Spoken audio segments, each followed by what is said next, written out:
Hey, can you hear and see us? Yes, I can see you. The camera is a little bit tilted, but Let put this here.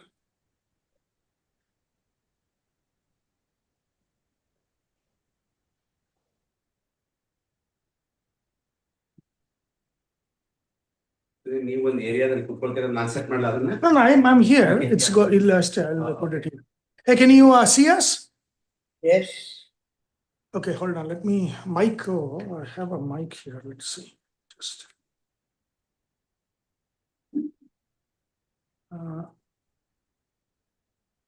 Okay. Can you hear me clearly? Yeah. Here, yeah, we can hear you. Okay. So. Yeah. little bit tilted, but it's okay. This is okay. You can see. It should be fine. Just sit back. I think we should be okay. Yeah. Don't worry. Yeah. So we are going up against Asia Cup India-Pakistan match. Oh yeah. I didn't know. That's why I changed from physical to virtual. Yeah, we are now internet first. So, Good morning.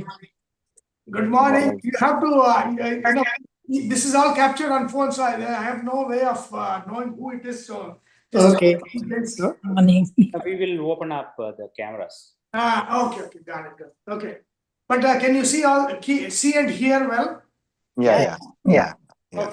So first of all, thanks to Karthik. So it was Karthik's idea. Karthik Pala, do this. And I think this is both kind of in It's not coming. and It's not coming. so virtual. So Very First goes on. I have Anand here, Karthik, and I think one more is going to join. So this is limited because of the space. Huh? Orientation is coming. Down. Oh, that. When you move it, goes the other direction. So you need to. It's there. No. I have to just hold on. Yeah, turn it a little bit. Yeah. I have muted in the computer. that is a lot easier to me. It has to come. It has to rotate. That's about it. Yeah, just check. 90 degrees. Only 90 degrees. You need to change. ಇದನ್ನೇ ಹಿಂಗೆ ಇದನ್ನ ಮಾಡಬಹುದು but ಅದನ್ನೇ ಮಾಡೋಣ. That is a lot easier. ಅಲ್ಲ but because of this Yeah, it's coming good. Yeah. You are almost there. Yeah, this is perfect. ಅದು ಹಿಂಗ್ ಮಾಡ್ಬೇಕು ಹಿಂಗೆ Yeah, perfect. ಇದ್ ಮೇಲ್ ಬರುತ್ತಾ ಅಂತ ಬರುತ್ತೆ. ಸ್ವಲ್ಪ ಇದ್ ಮಾಡಿ ಇದು ಇದು ನೀನು ಅದ್ use ಮಾಡಿ. this you can lose a little ಮೇಲೆ ಬರಬೇಕು. Yes. ಇದು ಮೇಲ್ ಬರ್ಬೇಕು but this part has to come up. Yeah, that part. Tinge. ಇದನ್ನ ಎಳಿಬೇಕಷ್ಟೇ. Yeah, go ahead. I think this is it. Yeah. That way this Now it will work. now is this good now? Perfect. Okay. Yeah. All good.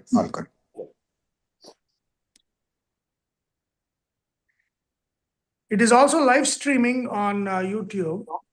Wow. That's even better. So everything is there. So let me do some. Let me see if I can find the YouTube link. Yeah. If you can publish YouTube also, that's you can also get it. Okay. So You also put it. so you can see me now? Yeah. Okay. So we'll start KaTopanishad with prayer. But you can you hear me very clearly? Super. Yeah, fantastic. Okay, I have that's all the wireless mic is here. Okay, let's start with the prayer. Repeat after me. Om Vyasaya Namah. Yam Vyasaya Namah. Yam Vyasaya Namah. Vakratunda Mahakaya Surya Samaprabha Nam Purumaya Nirvignam Guru me Deva Eshu Sarvada Sarvakaryeshu Sarvata Vrishabham Rishabha Nam Vishwarupam Vishwarupam Brihaspatim Brihaspati Om Om Gayatri Apasana Madhye Asinam Vishve Devaha Upasate Om. Second. Record this also. What's the channel? Okay. It's in Lighting Minds. If you go to Lighting Minds on YouTube, you should see that. Yeah. So we had just started the second valli of the second adhyaya KaTopanishad. And again, before the start of the Upanishad, it's in Lighting Minds. If you go to Lighting Minds on YouTube, you should see that. Sorry. Yeah, Lighting Minds, YouTube can also go. But you know, if you join here, then you can interact. Lighting Minds is just to watch live stream. Yes, I said it already. Yeah, we said it already. Yeah.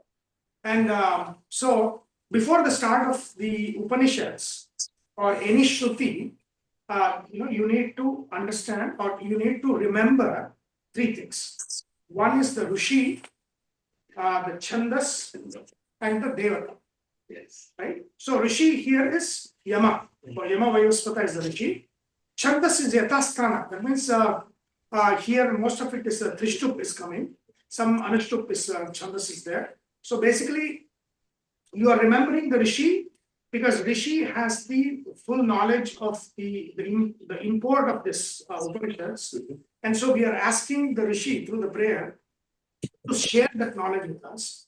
And we are asking the Chando Abhimani Devi. So Chandas is always Devi. So Gayatri is Saraswati Devi, like that.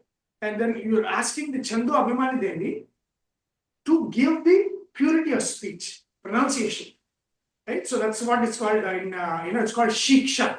In the Shakdarshana, the language related is Shiksha, Nirukti, and Nirukta and Vyakaran. Right? Of course, poetry related Chandas. So 4 of the 6 is related to language. So Shiksha is pronunciation. Like, Udatta, Anudatta, Swarita, how to pronounce Sa, Sha, difference. So all of this pronunciation, purity of speech, it all comes under Shiksha. Right? Vyakarana, grammar. Nirukta is this one, etymology. And then Chandas is, of course, the prosody. Right? So meters, a pitch meter, and all of those things. That's all Chandas. And then so these are 4 of the 6 tools is language related. Right? And then one is Kalpa, which is the procedure to do the homas and all of that. And then Jyotisha. Jyotisha is the time. Jyotisha is actually astronomy. Right? Bhalita Jyotisha or Phala Jyotisha is astrology. So astronomy, just like Panchanga, like every day I publish Panchanga. So like, what is the Nakshatra? What is the Rishi? What is the Vara? So all the Pancha, the 5, every day has 5 elements related to the 5 bhutas. So Vara is actually the fire. Weekday is the fire element. So Jyotisha related, and I know I see Karthik here. So you should, the weekday in which you were born, right? The Lord of the weekday in which you were born carries the fire in your. So fire is basically your health, right? So everything to do with your health is through that Vara Lord, so Lord of Vara. At sun, like even if you're born after 12 a.m., you're still considered the previous day. So until the next day, Suryodaya, it is the Vara is the previous Vara. So from sunrise to sunrise, the Lord of the weekday of your the birth carries the fire, giver of health. So you can look at the position of that in your chart, and it will tell you. So the more you increase the fire, the more healthy you are. That's what it is, and that's every day. It's carried by the Lord of the Vara of that day. So who is Lord of Vara? Today it's Sun, right? Sunday. Ravivara, right? Yes. So tomorrow is Moon. For Wednesday, Buddha, Buddha. Mercury. Same. Then That means fire, see, actually, I was born on Wednesday, say. Wednesday. But there's no fire problem, no? For me, there is no Agni in the. No, That is I have the- fire problem. Fire. Who carries the fire element in the Panchabhutas on that day? It's the day, the Lord of the day carries the. Mhm.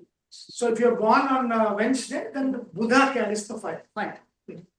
Fire is always there. What was the question? Tuesday, Thursday, Friday, Saturday. So Sunday is Sun, right? Monday is Moon, Tuesday is Mars, Wednesday is Mercury, Thursday is Jupiter, Friday is Venus, Saturday is Shani, Saturn. So these. Thursday is Venus. No, Thursday is Guru, Jupiter. Thursday is Jupiter. These are Navagrahas. Yeah, seven. Rahu Ketu has no fire. So they are shadows, so they don't have fire. But Friday is Venus. Which one is more and which one is less? There is nothing like that. no. The day in which you are born, the Lord of that day will carry the fire. Right. So if the more you focus on that Lord, the more your health is going to improve. The same way Tithi. See, Tithi is the distance between sun and moon.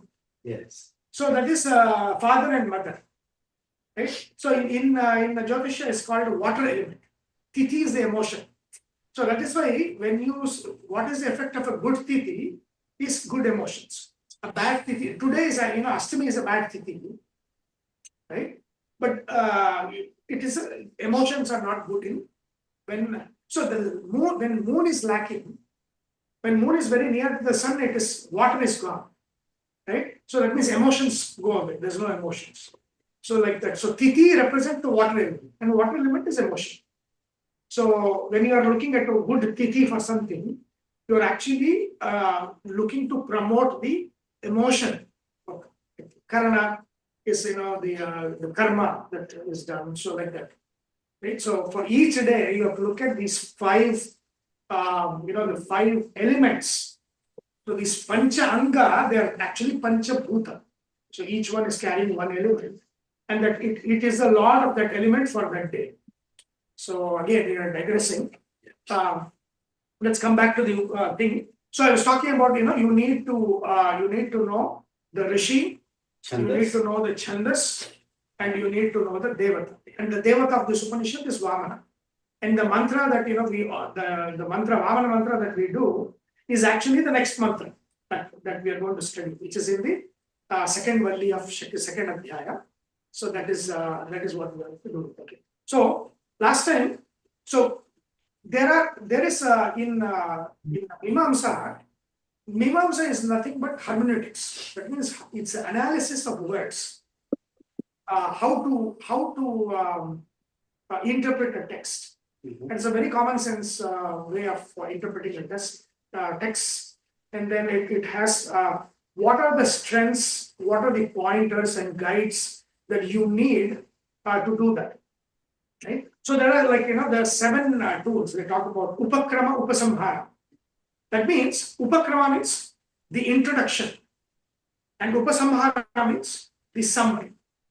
Right? So it says in a body of text, the introduction and the summary are more powerful than the whole than the text.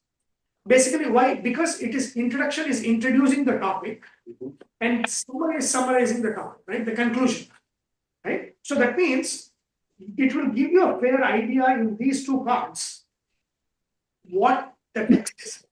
So they are saying, if you look at the whole text, upakrama, upasamhara will have higher strength. Because it is summarizing the topic in conclusion, and it is introducing the topic in the introduction. So, for example, in the Taittiriya Upanishad, there is an upakrama. Brahma Vida Pnoti Param Tasma. Satyam Jnanam Anantam Brahma Yo Veda Nihitam Guhayam. So that mantra, that is an Satyam Jnanam Anantam Brahma. That is there. That is an introduction. It is introducing Brahma, Satya, Jnana, Ananta. Now, what is Satya? The truth is Brahma means it makes no sense. But Sat Nyapayati, Sat, all of those things, interpretation, it is like Brahma as the creator, sustainer, destroyer, and all of those things. All of that come under Satya. So the whole body of that Upanishad, Brahmavalli, it's talking about what it introduced in Brahma Vidapnoti Param Tasma, the Tadevapyukta Satyam Jnanam Anantam Brahma Yoveda Nihitam Guhayam Parame Vyogam Soshnate Sarvan Kaman Saga Brahmana Iti. So that is just one part. So it is pointing, it is introducing the topic of what is going to be talked about. So if there is any doubt or any confusion in interpreting, you go back to the introduction to see, oh, is this what it's going to be talking? Right? Very far. Again, end, conclusion. And this is true of not, this is a common sense. Yes. In any text, look at the introduction and look at the conclusion to understand the text. Right? So that's called as upakrama upasamhara. Right? And then the next is a little more powerful than these two, is called abhyasa. So abhyasa means repetition. What idea is repeated again and again and again. Right?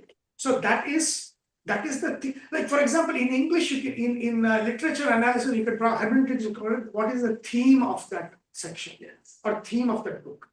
Right? So abhyasa is repetition. Basically, it means what is the theme. Right? So you have to interpret based on the theme of that text, right? So again, in the textual analysis, you're saying, do not just write something, look at the introduction and summary, then more powerful than look at what is the theme of that thing and interpret being consistent with the theme of the text. So that is called abhyasa. And there are a lot of, in the Taittiriya Upanishad itself, it says, Brahma, teach me Brahma. He says, so again and again, Varuna teaches, his son to Bhrigu to go and Annamaya Brahma, then Pranamaya Brahma, Manomaya Brahma, Vijnanamaya Brahma, Anandamaya Brahma. So every time he's teaching. So the theme is, it is every time he's repeating, what is Brahma? This is Brahma. This is Brahma. So the theme is what this is Brahma. So you cannot interpret anything other than the theme of the thing, right? So same thing within the Chandogya Upanishad, Tattvamasi, right? Either Atmamidam Sarvam, Tat Satyam, Sa Atma, Tattvamasi Shvetaketo. So that is repeated 9 times in the 9 examples, right? So that means that is an important theme. So you have to. So what it says is you have to interpret the text consistent with the theme of the text. Amazing. It's like mind blowing. I'm getting reminded of Brutus is the honorable man. It is the theme, right? Yes, Repetition. he keeps saying that and then changes the whole mind of the people. Yeah, and then the next one, more powerful than that, it's called as apurvata. Apurvata basically means novelty, right? So the question is, now if you take Puranas, now every Puranam Panchalakshana, every Purana will have these different, Srishti, Sthiti, Laya stories, and all these stories are there. So what differentiates one Purana from another Purana? If all of them are telling the same thing, right, where is the novelty? So then you have to see what is the novelty of each of the texts, right? If Vishnu Purana already contains everything, there is no need for Kurma Purana, right? Or there is no need for Skanda Purana, right? So then each Purana has to be very uniquely telling something very new, different from, say Bhagavata Purana. Same thing with all the Upanishads, like, whatever is told in the Taittiriya Upanishad should be novel. That is not told in the other Upanishad. Right? At least, there might be overlaps, but it has to be new theme. It should be new thing that it is teaching. That, otherwise there is no differentiation. If everything is telling the same thing, where is the differentiation? So then that is called as apurvata. So if that if in a book or in a Upanishad, in a Purana, you have to look at whatever is the apurvata, whatever is novel, that is the very most important point. The interpretation has to be very consistent with the novelty that this one is introduced. Right? So that is, so you have upakrama, upasamhara, abhyasa, apurvata, phala is the next one. So phala is what is the outcome each one is promising. Right? For example, phala, one example is, so Indra, just giving a random thing. So worship Indra, Indra is the greatest, and he gives you moksha. Some random line is there. Now phala, what is phala? Phala is giving moksha is the phala. Now then, okay, if that is the phala, then if line says Indra, Indra is the devata. Devata does not have the power to give moksha. Right? Moksha michet janardana. Vishnu has to give. So if he is giving, so then there's two things here. If he is giving moksha, and if it is consistent in the theme that this, then he goes to moksha, and how the moksha experience is going to be, and all of those things. Let's say this book talks about it. But initially, they're saying that Indra is the giver of moksha. But then it is not consistent with the theme that a devata cannot give moksha. Devata can only be a guide, can be a guru, a guide towards the giver of moksha, which is Janardana, right? Moksha which is Janardana. So then it says, okay, be based on the phala, which is moksha. You have to interpret the word Indra to mean Vishnu is Indra here, because all names. When we chant the Purusha Sukta, we have Vishnu Sukta, Sa Brahma, Sa Shiva, Sa Harisendra, Sa Indra, Paramaswarat. So all names are his names first. Right? Yo Devanam Namada Namadha Ekayeva, Namada Ekayeva. So in Sanskrita, Namadha means Dharana. He who bears the name of everybody. So it is his name first. And his name he was given to everyone. So that is Namadha, Namadharana of Indra Nama is also his Nama. Varuna means also him. Agni means also him. He is the Namadharaka first. Namada means Nama giver. Da, small da is giving. Big dha is holding or bearing. Right? So your Devanam Namadha Dharana Ekayeva. Only one person has all names first. So it is first his name in the highest sense, then Indra will get his name. See, none of the devatas, there is no Namakarana ceremony. Like, how did a devata get his name? How did Varuna become Varuna? How did Indra become Indra? So for the devatas and all of them, nobody does any Namakarana. There's no ceremony like our Namakarana ceremony. They get the name based on their Gunakarna. So your name has to be consistent with your guna, your characteristic, uniqueness, and then your karma. That is something that you have done. For example, Indra basically means power. Right? Indra is power. Sarva samartha. Right? So if not omnipotence, but potence. Right? So, but he who is potent is Indra. Is power. He's a power. He's the king. But he's not omnipotent. So Indra, in the sense of omnipotent, only belongs to one place. Parama. So now what you have done, you have used the hermeneutic tool of phala to determine that this phala cannot be given by this devata. So this name has to be that of Vishnu and not Indra. Yeah. So the first part of Brahma Sutra is all about this. Every name, so it is every devata name, every prakriti. So if there's prakriti is giving moksha, how can prakriti be Vishnu? How can it be? Then prakaroti. He is the prime doer. Therefore, he is prakriti first. Then prakriti is prakriti. How big is Brahma Sutra? Brahma Sutra has, I believe, 574 sutras, but it is very. it assumes that you already know everything. So is that the kind of a structure for understanding all these Exactly, things? exactly. If that is the structure, we need to have at least But the the introduction. thing is, it is written in such a brevity that it is assuming. So it says, like for example, it said adhyaya. Adhyaya is the theme, right? Repetition. So the first name that it kind of like harmonizes is Anandamaya in Taittiriya Upanishad.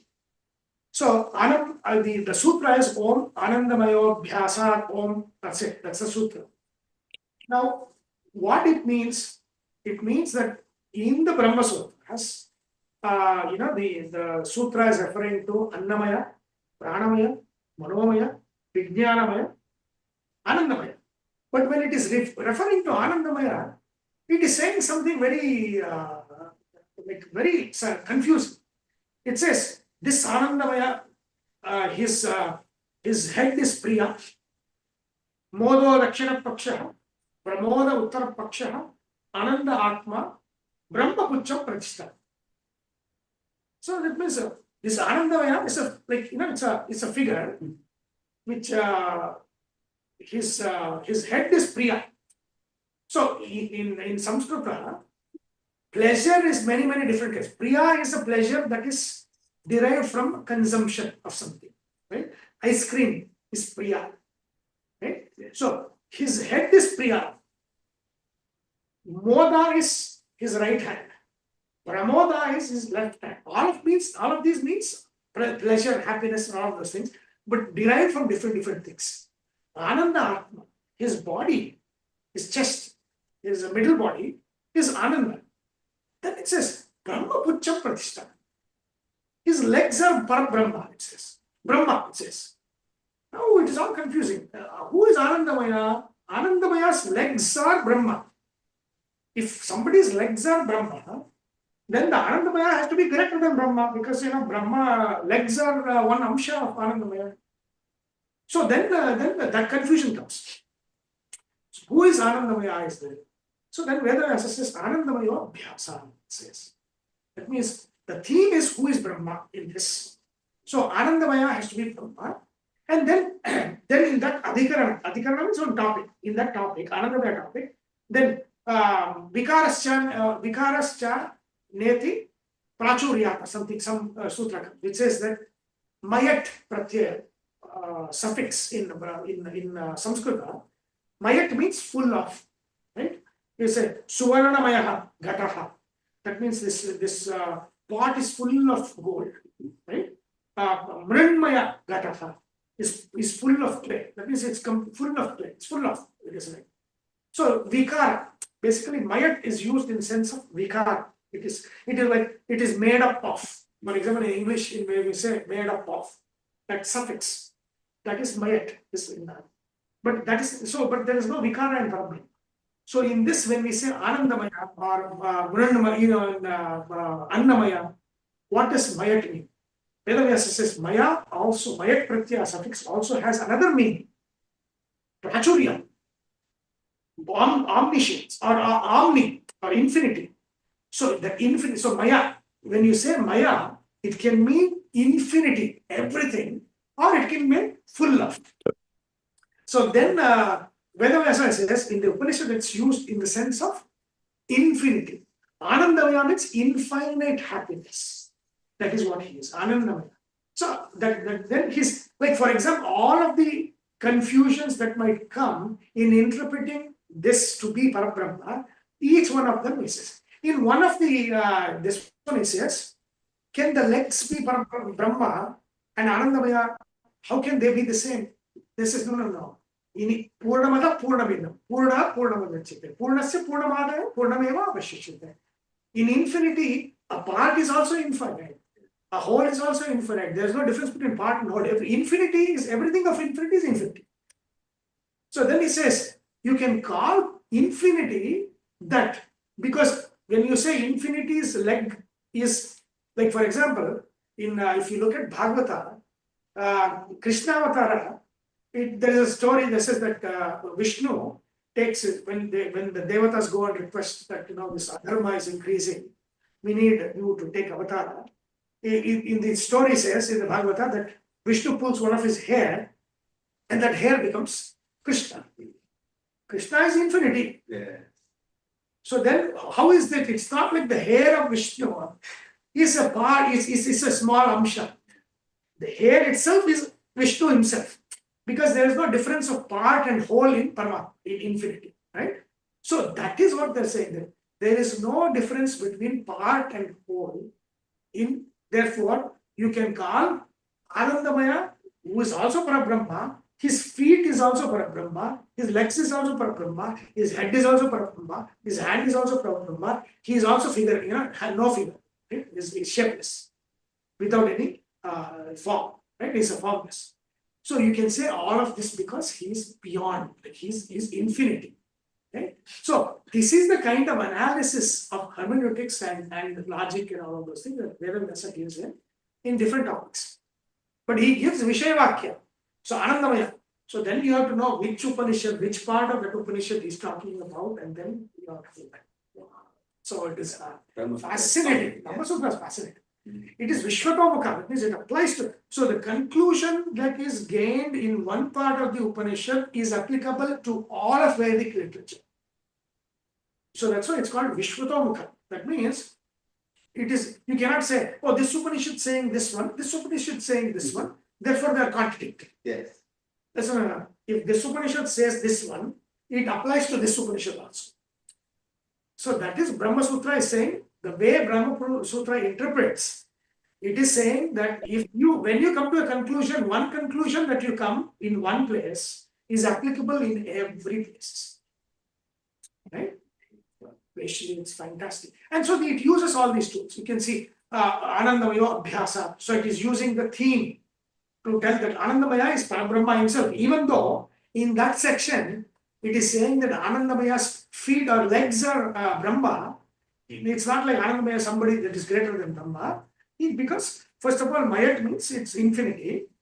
And within infinity, even part of infinity is infinity. All is infinity. If you take infinity from infinity, it's infinity variance.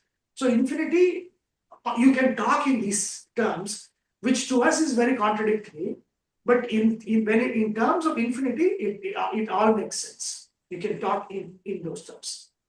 So Swapyaya, all of those things. So Vedavyasa makes reference to Purnamada, Purnamidam, Purna, Purnamada in this part, saying that part is also whole is also part, there's no difference. Okay. So that is hey, Anika, did you guys understand online? Yes, yes. We understand. So that is that is so I told about that Upakrama Upasamhara, Abhyasa, Apurvata, Phala, and then the next one is called Arthavada. So Arthavada in Sanskrit means Stuti Ninda. So that means that which is praised in a section or that which is criticized takes even more higher precedence. So that means a criticism of something has to, it beats introduction, summary, theme, phala, but that is the more. Arthavada is more. Arthavada is Ninda and Stuti. Ninda and Stuti. So if something is praised, that means give highest importance in that section, in that book, to that criticism or to that praise. Right? So for example, Arthavada is used so many times, right? Oh, if you do Ganga Snana, all the papa will go away and you will have mukti. Okay. So now a lot of things are there here. Arthavada is there, Phala is also there. Now Phala is what? You will attain mukti through Ganga Snana. Yes. Or you can, all the Puranas are, you visit this Kshetra, you'll get moksha. Or you go to Varanasi, you'll get moksha. Something, all of this is in there. So how do you interpret this? Very important to understand this. Very, very important to understand this. Because these are called Arthavadas. That means a praise, Ganga is praised to show the importance of Ganga, but not the conclusion. In the sense that when it says Ganga Snana gives you moksha, it just means Ganga Snana is good. That means, it's like excessively praising something, right? So it is kind of like caricature. So Arthavada is caricature. You praise it extremely, but that's not true. In the sense that Ganga Snana gives moksha is not true, because moksha can only be given by Parabrahma, right? So that means Ganga Snana. So what does it mean? What is it then? It is an Arthavada. So there is an Arthavada. That means Arthavada means you praise just to show the importance of something, but do not take it literally. Or you criticize something just to show the importance of not doing something, do not take it literally. So that means wherever it says you go to Kashi, you get moksha, that is not true. It is Arthavada. It is just a praise of that is a very important pilgrimage center. It is a very important river. It is an important thing to do, but not literally. It is not. One instance ಹೇಳ್ತೀನಿ ನಾನು.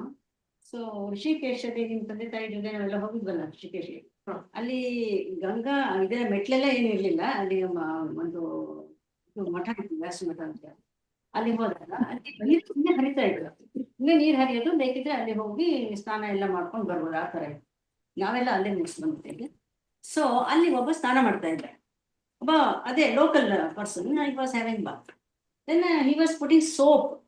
Then went and asked him, either say soap nahi dalne ka hai, idhar ganga. Are ma, ye to behta hua pani. He said, if you think that is a pavitra, it's a pavitra. Otherwise, it's a behta hua pani.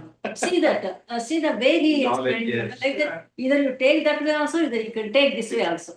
See, that's a sort of. No, but this is very confusing. I think this is where the problem is. Because every time when something exaggerated is told to somebody, common people like us, we take that as the for a Satyanarayana Puja, you take the prasada. Without prasada, you cannot go. So you are sitting there. That is, and I've brought this up many times. If you look at the Satyanarayana story, Yes. Satyanarayana Vratakatha story, Yes.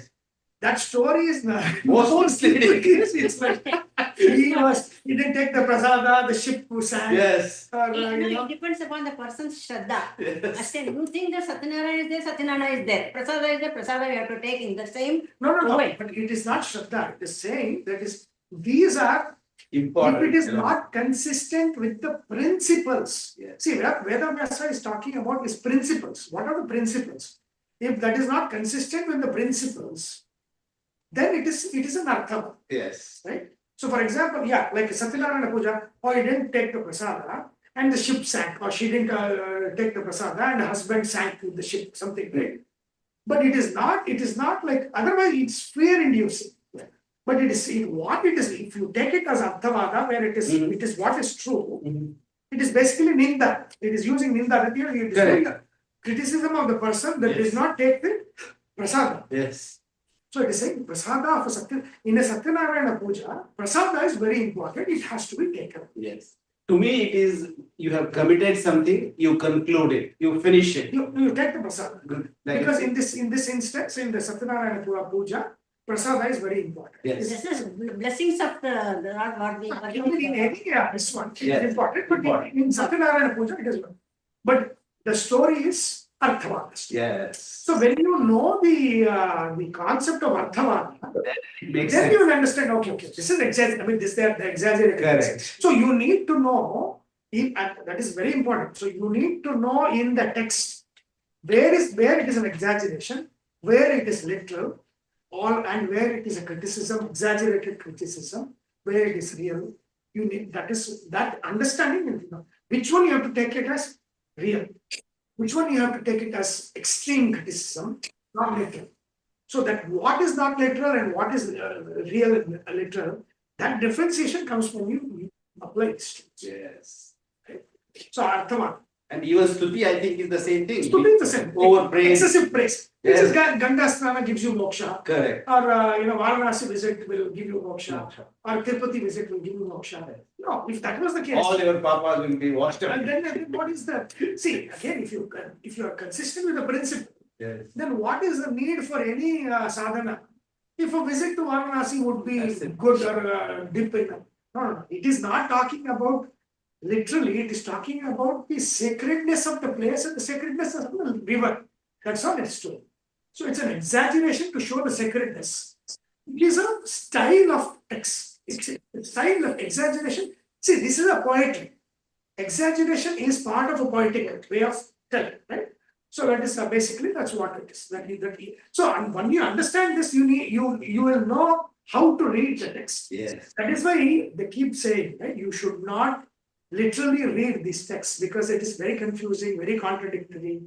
You will lose faith in everything. Yes. Right? That is basic, and that is why you need these tools. And finally, the last one is upapatti. Is a reason. So when it gives a reasoning, that is the highest level of the hermeneutic that determines the import of the passage or the text. Is the reasoning. You have to give the reason, right? For example, in the Chandogya Upanishad, it talks about nine examples, and for after which Tattvamasi thing, right? Atma Tattvamasi Shveta comes. So then you have to look at Drishtanta first. What is the example given? And then based on that example, you have to interpret the conclusions, right? So all of these come together. It's very important to understand all these things, right? So these tools of hermeneutics, you need to be using to understand the text. Yes. Right? Otherwise, you don't know what is literal, what is exaggerated, what is the phala, is the name of the devata or name of Paramatma. You will not know anything. And rather than appreciating these texts, which it deserves so much, Yes. you are going to criticize it and you are going to convert. Absolutely. This is what will happen. Absolutely. Right? And that is why they always caution, right? Don't self-study. It is not that because self-study, you can study by yourself and all that. It is because without knowing these basic things, it will confuse you, it will become worse than not knowing. Yes. It's like, knowing a little is more dangerous than not knowing anything. Correct. Right? That is what they're avoiding by saying, no, you have to, don't self-study without a guidance. Because a little knowledge is more dangerous than not even knowing. Right? So that's the whole reason. Sunil, Use this argument. Sunil, Yes, yeah, question. I mean, like, when going to Ganga, having a bath in Ganga is, moksha, that kind of a concept. So forget about Athavada. Is there any benefit in going and having a bath in Ganga besides hygiene purposes? Is there a divine attachment, divine meaning attached to bathing in Ganga? Yeah. There is a sacred, there is some sort of divinity that, that it's an experience, right? So it's like you go to a place, there is a unique experience in a Ganga bath, it's a unique experience in Varanasi visit, it's a unique experience in Ayodhya visit. So that experience, that could be a start of something new, a sadhana. Yeah, because Athavada is basically to connect Vedic rituals with some kind of a divinity meaning, or to motivate people to do those things. So you have to use Athavada to exaggerate or praise things to make people do them, rather than using that for futile purposes, where the people go there and spend all their money and basically there's no benefit from them. You know what I'm saying? No, the point is to get the benefit, right? You go to these sacred places, not going like, for example, of course, you go to Tirupati and you're paying all that money for a straight darshana. There's no benefit. Absolutely. Because Tirupati, it is said that the harder it is, the more fruitful it is. Yeah. Like that. So that is all those things are there. But again, these things are there. See, if there is no experience in a place you go, there's no phala. I think I go with what Auntie said. She said you have to first attach importance to that. Yeah. And then you experience it. Yes. Somebody like me not having any importance going there, even if I am in the heaven, I will not experience it. So first do that commitment. Say I'm going to. We have to have that this thing, like positive thinking. Yes. It's going to happen like that. And also negatively anything. Yes. It's not going to. Now give yourself some. Go to a place where it's not fully corrupt. There's not like millions of people that you will first hate, right? Yes. So go to a place where you will appreciate the nature and sacredness, right? Start from there. Yes. Right? First, if you go, I'm going to take something as very sacred and you go to a place and there are millions of people there. Yes. And then you could come out with, oh, what a worst experience. Yes. that is not, there's no artha. Yes. Same thing happened to me. We went to Gangasagar near UP. My son stays there. So IMA, Indian Medical Association, they are the members. They have arranged one trip to Gangasagar nearby. It is about 20 kilometers or somewhere from there. We went there. So from there we have to get into the boats, small boats. Then they will take to a place where you can have bath properly and all. And the said we went there. There so many people were there. 2-3 buses we went. And then so I was the only one getting to the water. There are so many people, other people who have that Shraddha. Like Ganga is sacred. Yes. Ganga is sacred. You have a bath in the Ganga. It's going to purify yourself as well as it's going to be good and all. So those people who think in that way, they will get into the water. They will have a dive or something like that. Then it's okay. But some people, see, for example, my son, my family, they say they don't want to touch even the Ganga water. I'm telling you, they say no, it's all full of dirty or filthy and all these things. They say, but I don't want to hear all those things. But I have some Shraddha in Ganga. I will go into the water. Then they said, I went there and I bathed and then came. This is the thing. See, some people will have that thing in the mind, they cannot get that the purity of the Ganga river. No, what I'm saying is in that case, go to a place where you can experience. Yeah, that's all. That's true. Yeah. Absolutely. Reframing the same thing, you could see divinity in everything you do. You can divinize your occupations, divinize your relationships. You can pretty much divinize everything that you come across on a daily basis. So you don't have to make a separate trip for divine experience. Yeah, no, that's true. But again, see, everything they are connected, divinity with the place, with rivers. There is a reason for all those things. So that, because it is just not just it's also community, it is places, it is all of those things. So then, because you should not become self-absorbed, right? Okay, my work is itself worship. Okay, it's fine. But then you're an island, right? So what it does, it is actually connecting you to, places, to people, to community, and all of those things. It expands the horizon. It expands the horizons. Yes. Yeah, what you said is also true. Yes. But it's also true that, experience is also there. Going out, to visit some place is also there. Yes. But again, that is, we have to make sure that these things are clean and all of this, right? But Sunil, this structure has to be the first class before even we start anything. Because this is the tool to understand things. Yeah. Otherwise, somebody who has a skeptic, he will kind of go away from the whole. This is very, very and important. this is applicable to any text. Yes. Any text, English text, Absolutely. if you read it. Yes. So it's introduction, summary, give importance to that. The theme, give importance to that. What is the outcome expected? Why we're doing it. Yes. All of those things. Criticism. What is the criticism? Yes. What is being praised? And the logic given. Yes. Right? So these are all these are called as the tools of Purva Mimamsa. Yeah. So these are Tatparya lingas of Purva Mimamsa. So Purva Mimamsa is about Homa, Yajna, it is Kalpa, right? One of the thing is Kalpa. And there are also textual analysis. Textual, how to analyze text. So they're all about words. So all these great poets like Bhartrihari, they were all Purva Mimamsas, fantastic Mimamsas. Jaimini, so that is direct Shishya of Vedavyasa. They are all Purva Mimamsa. So they are Purva Mimamsa schools. So that is. Okay, so we have spent already 1 hour, I think. Going around, so let's start. So I'm doing the second 2-2-2, second adhyaya, second valli, second upasana. So this is last time I just given the parichayas, right? I just introduced these words. This is so Rigveda. This is a verse of talking, please. So Rigveda, Hamsa gayatri, right? It's called Hamsa gayatri. Please mute yourself.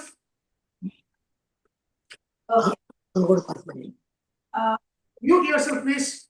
Okay. I think you are at the right place. I will open that. Yeah. Please mute yourself.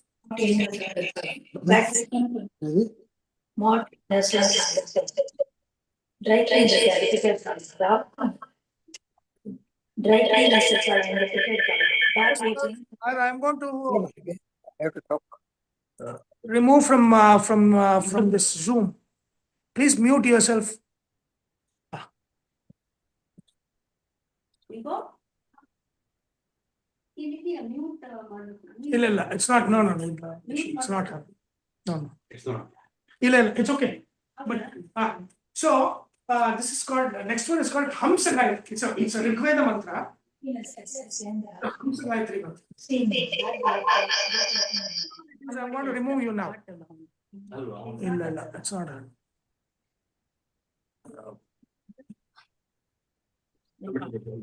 Yes. So it's called Hamsa Gayatri. So Hamsa Gayatri. No. So Hamsa Gayatri it's a Rigveda mantra. Very, very mystical mantra, and it is used in worship a lot. And I just given the the introduction to it. So let's I'll chant the mantra. It's Hamsa. It's actually in this one Yajurveda, Hamsa becomes Hamsa. Right? Anunasika is there. Hamsa, Shuchishad, Vasurantarikshasad, Pota Vedishad, Atidhir Duronasad, Vrashad, Varasad, Ritasad, Vyomasad, Abja, Roja, Ritaja, Adrija, Ritam Brahat. It is it's beautiful. It is basically sarva vyapti worship. That means God is in everything, not just in everything, but it is in each one. He is in a certain aspect, and that aspect. So that means when he sits in something, then that aspect comes out in that medium, right? So that is basically what it's talking, right? So the first mantra, it is the introductory mantra. What is it saying? The first mantra is Purameka Dashadvaram Ajasya Avakrachedasah Anusthaya Nashochati Vimuktascha Vimuchate Etat Vaitat is what it said.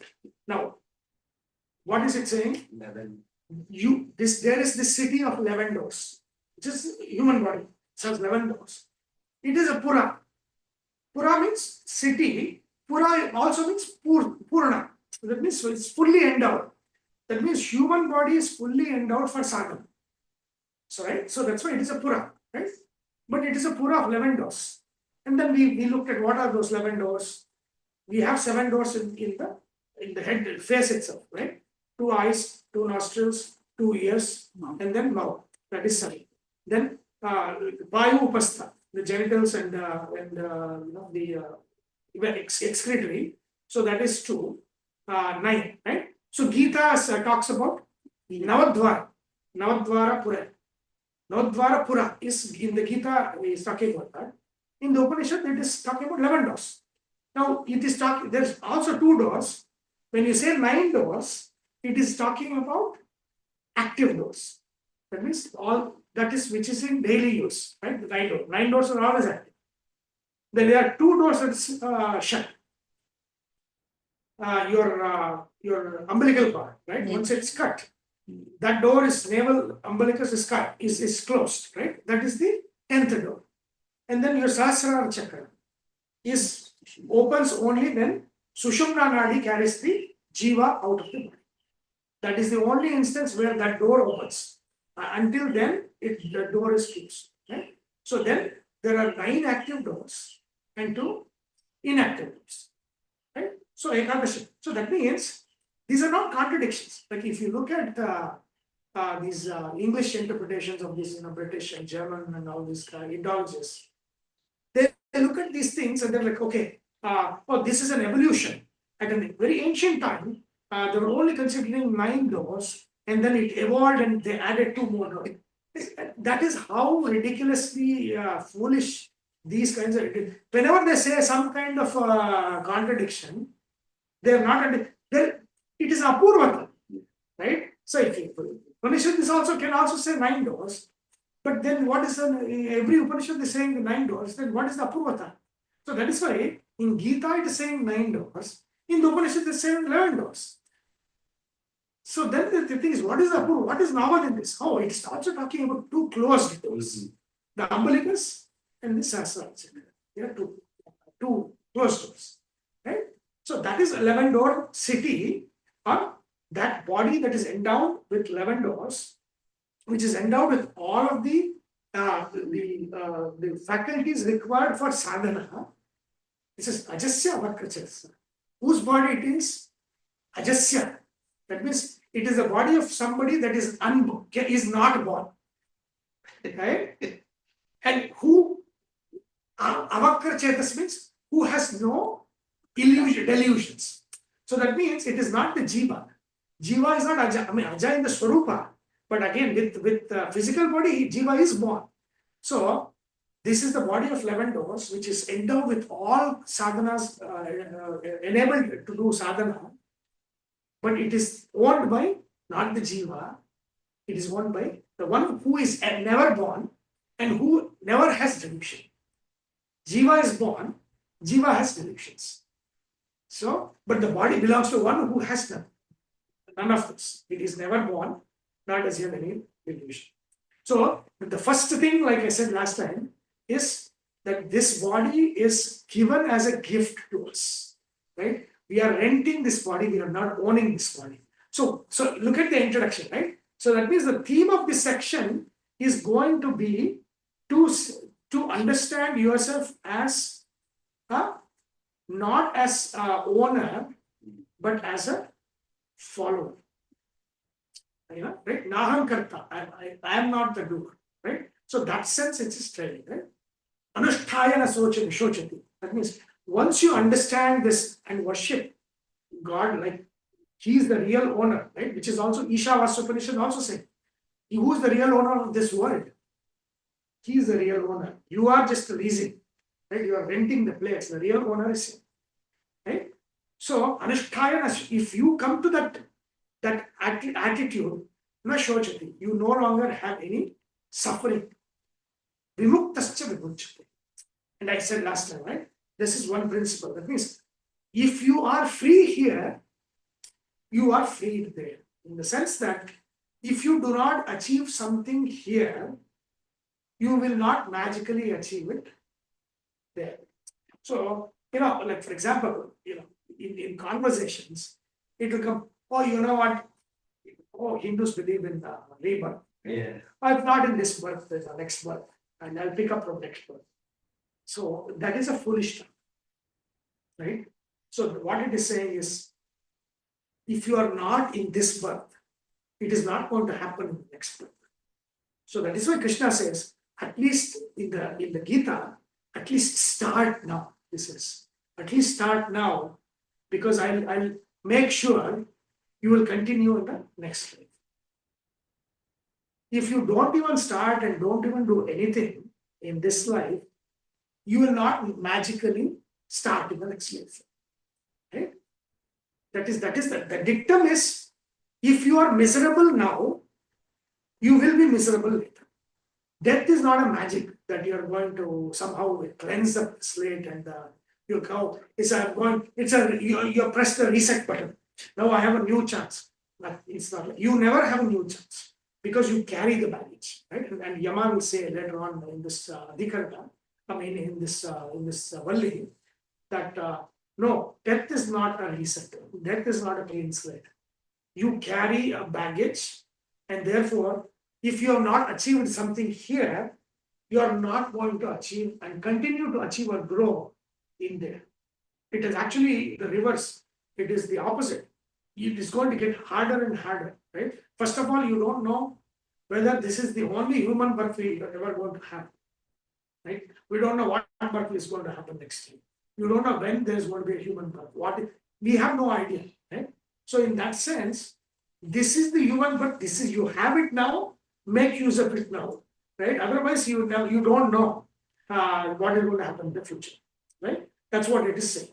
And in this passage, in that dictum, it is using the dictum to say that if you free yourself now, in the sense that freedom from the detached attachment, desires, and all of those, if you free, then you will be free. If you have everything here, you're not going to magically have everything. So to get moksha, you should be a jivan mukta here. That means you should be as much as freed here in this life as possible, right? With body, you still have bodily attachments and all of these things are there.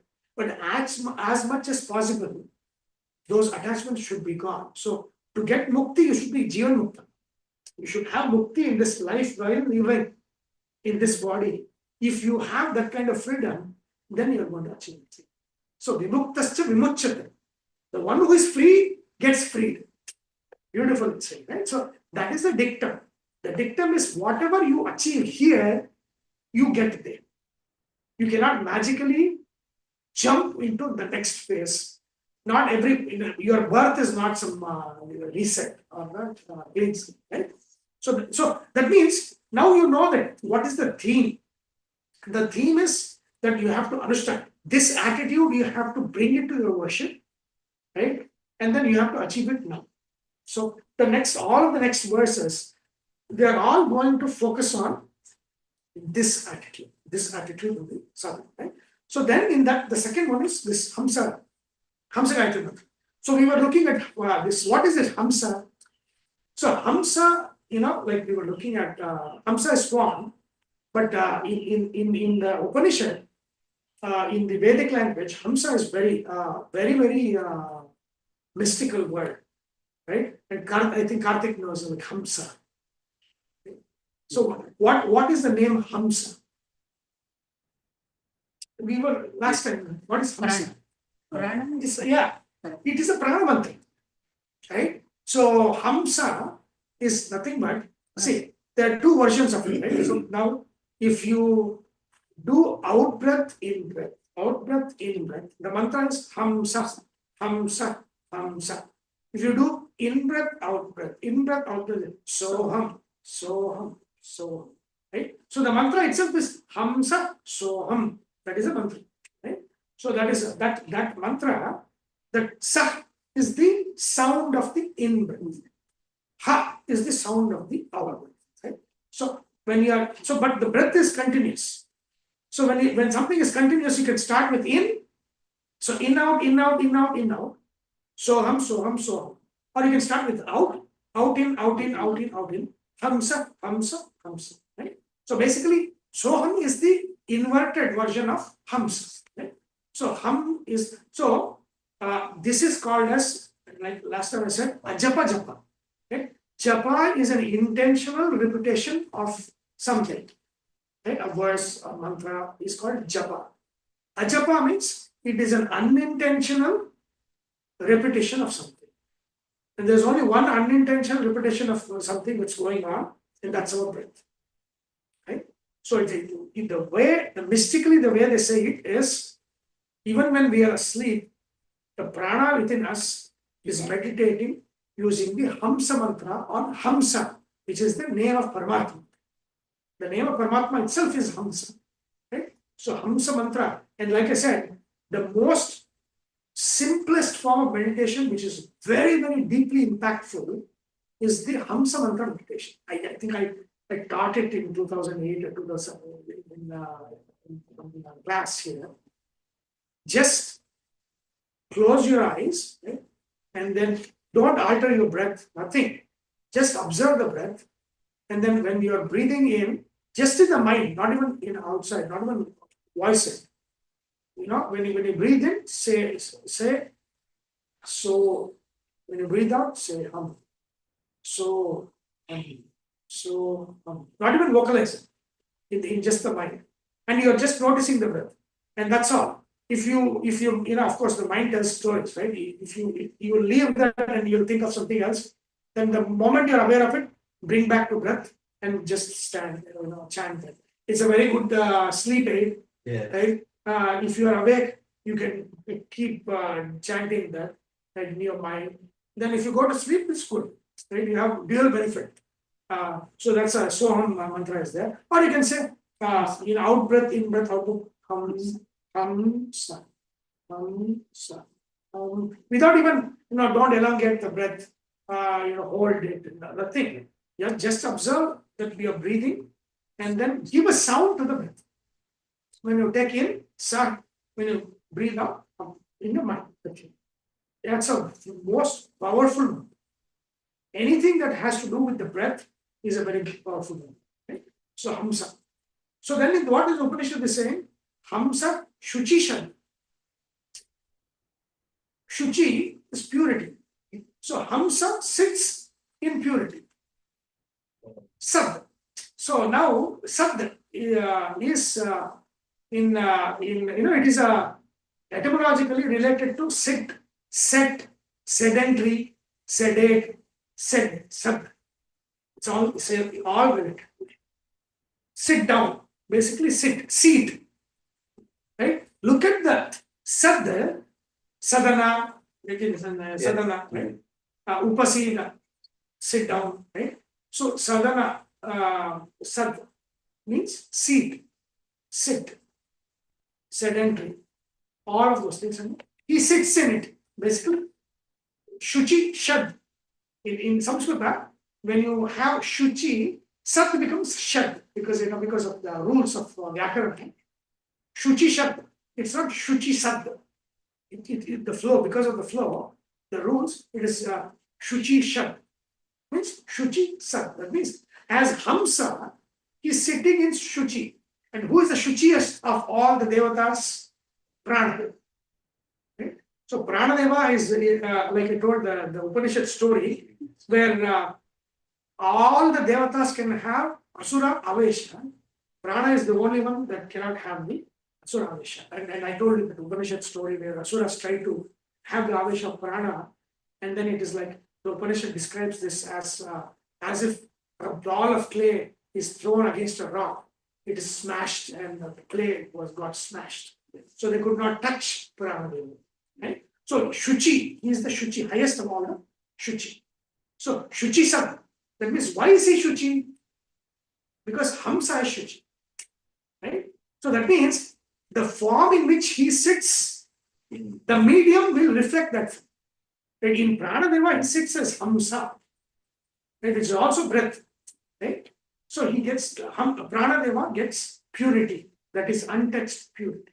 Hamsa, Shuchisha. Right? Vasu, Antariksha Sad. In this one, Antariksha Sad.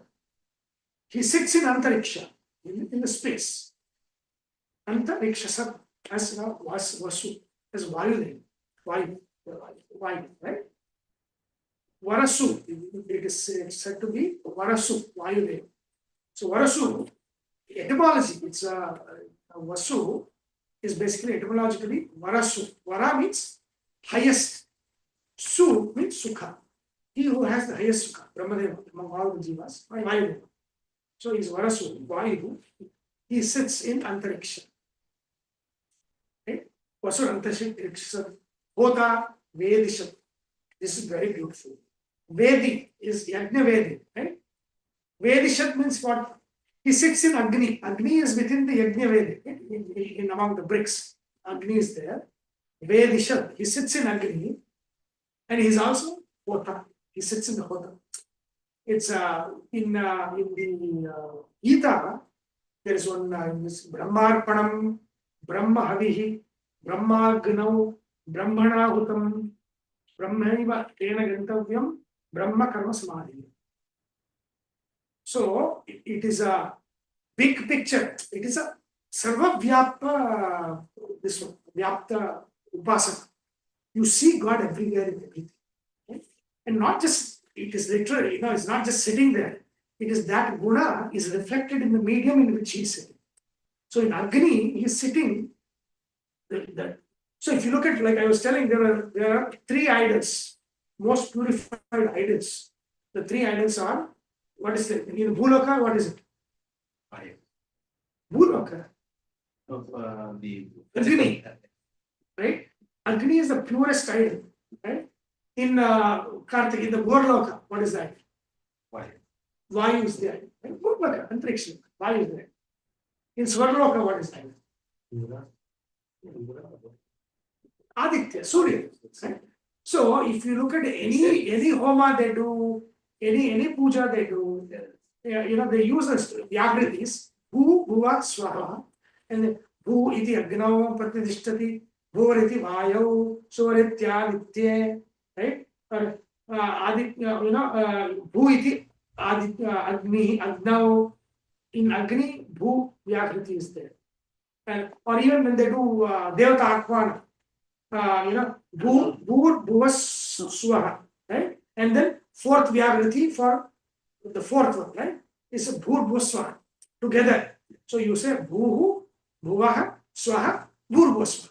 So the four vyakritis they use: bhuhu for Agni, bhuva for Vayu, swaha for Aditya, bhur bhuswaha for Prajapati or Brahma. And so these four. So we live in three.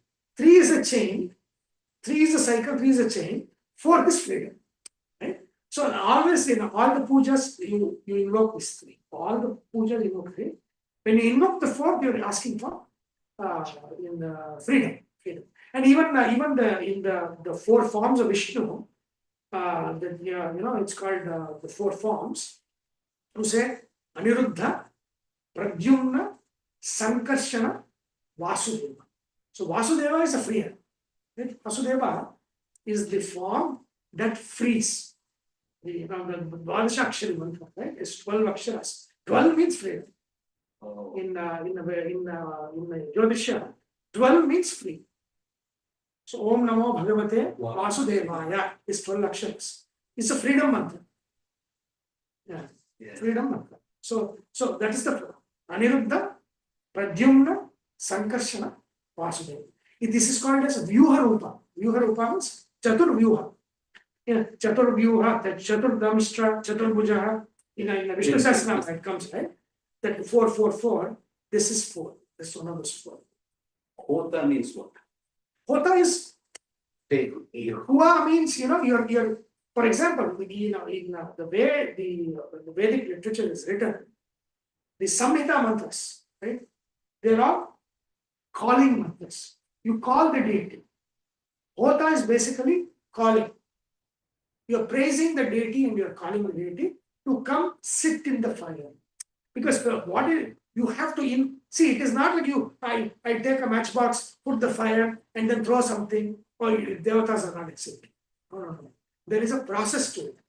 You have to start a fire, and that fire has to be a certain way. Everything has to be done.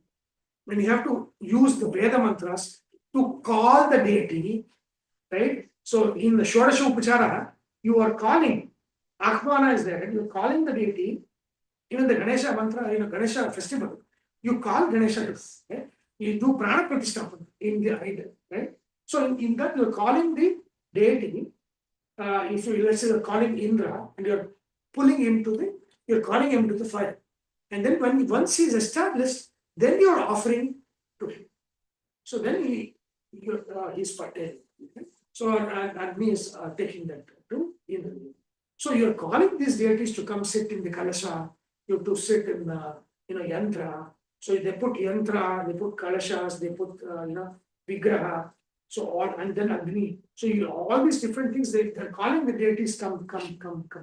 So all of the Samhita mantras of the Vedas are all the mantras to call these deities. Right? So all of Rigveda is calling. So mantras praise and call the deities to come. And that's why it's always it has the names of Indra, Agni, because these are all the deities they are the deities of nature. So we are in direct interaction with nature, right? So that is, remember the third chapter. What does Krishna say? In the Yajna Chakra, man and God, the Devatas are bound in a Yajna Chakra cycle. And we communicate through what? We offer to Devata through the fire, the Devatas shower through rain. That is the relationship. And Krishna says, never ever give up this Yajna Chakra. Don't be a breaker of this Yajna Chakra.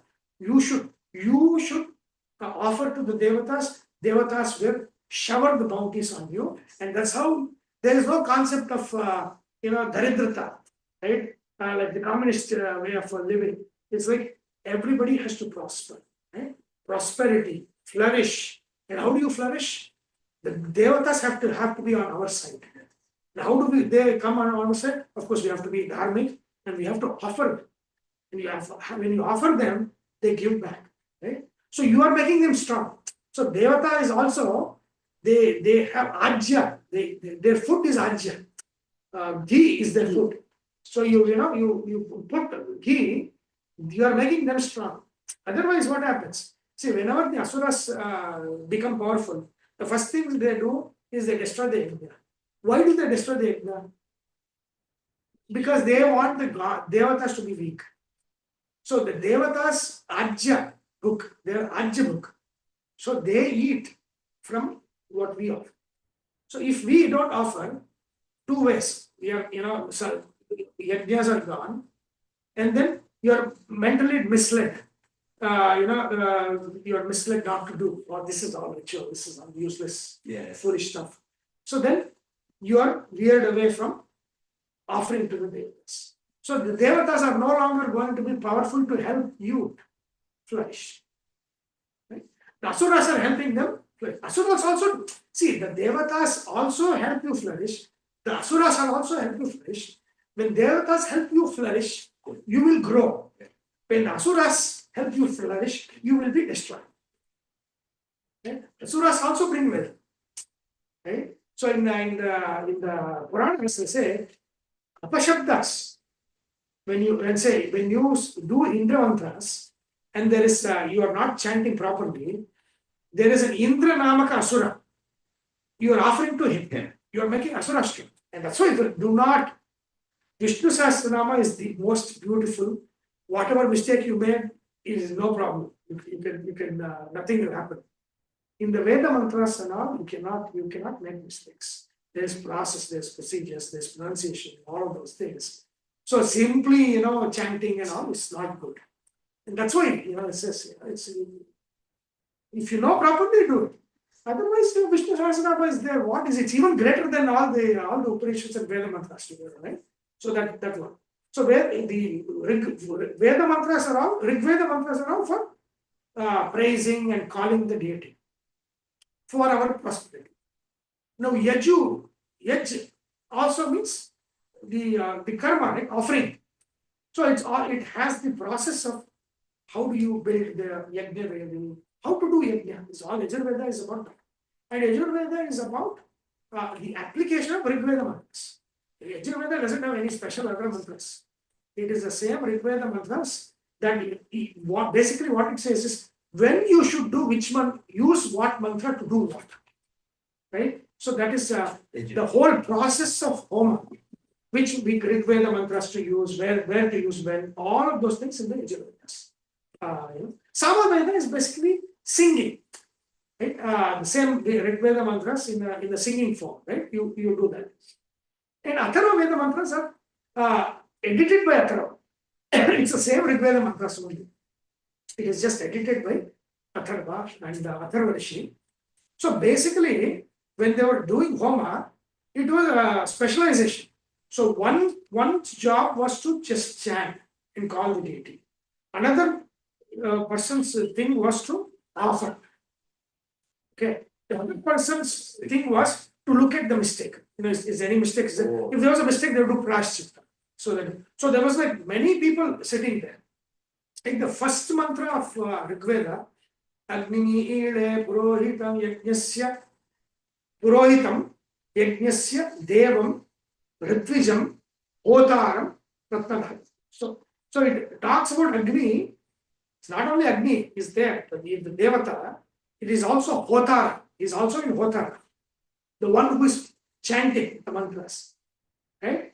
And then Ritvik is also in Ritvik. The one who is doing the Homa is also in that. Right? So he's also in Brahma. Right? And so all of these people, one is looking at the mistake, doing prashchitta, one is chanting, one is actually offering. So all of these Purohita is there. So all of these people are sitting there and officiating, each one having their own job. So when they ask you whether you are Rig Veda, Yajurveda, or something like that, that is the heritage that you come from. Each of the families were the keepers, right? So their rishis were keeping those mantras in their family. Then, and so they were the owners of the mantra. Basically, it is their job to give it to the next generation and protect. And so that means, if like in you are this shakha of Yajurveda and all of those things, that is basically that. Wherever for us, this Vasishtha, all the Vasishtha mantras in Rigveda, I don't know. Nobody told me. So, but I don't know which shaka where it is and all of those things. It's lost. I don't know anybody. Anybody who could have told me is no longer there. So in my family, but it's a Vasishthas have a lot of mantras in Rigveda. I don't know which one, which shaka, which one. But that's the keepers of that. So if you know, and if you have somebody that is older and into all this, they probably might know. It's you need to know, and especially in this time, Pitrupaksha, very important. So we to write the family tree. Yes. So yesterday Ishan was. We have a family tree book. I don't know who gave it. Somebody gave us. So if we want to make who is the great grandfather, what is brothers, whatever we know, we are kind of like on my side, on my on Mama's side, and on my dad's side, and my mom's side. Whoever we know, we are trying to kind of put that family tree. Very good to do it in this time, this Pitrupaksha. Very, very good to do it. So yeah, for those listening, if you are still listening, it's very good to do it in Pitrupaksha. And today is Ashtami, very Ashtami. Pitru Bharani, when the Bharani Nakshatra was there 2 days ago, very, very important. And then Ashtami is also very important today. So that one, and then of course Malaya as well. So that is also important. So yeah, Hota. Continuing on this. So Hota Vedisha. So that means he is in Agni receiving the offering. He is in the Hota, the singer calling the devata. So it is like, it is like the Matrix final climax version of God is in. There's a beautiful Rigveda mantra. Ganesha, it's Ganesha mantra, but here the Ganesha is Paramatma himself. Because sarva gana Isha Ganesha.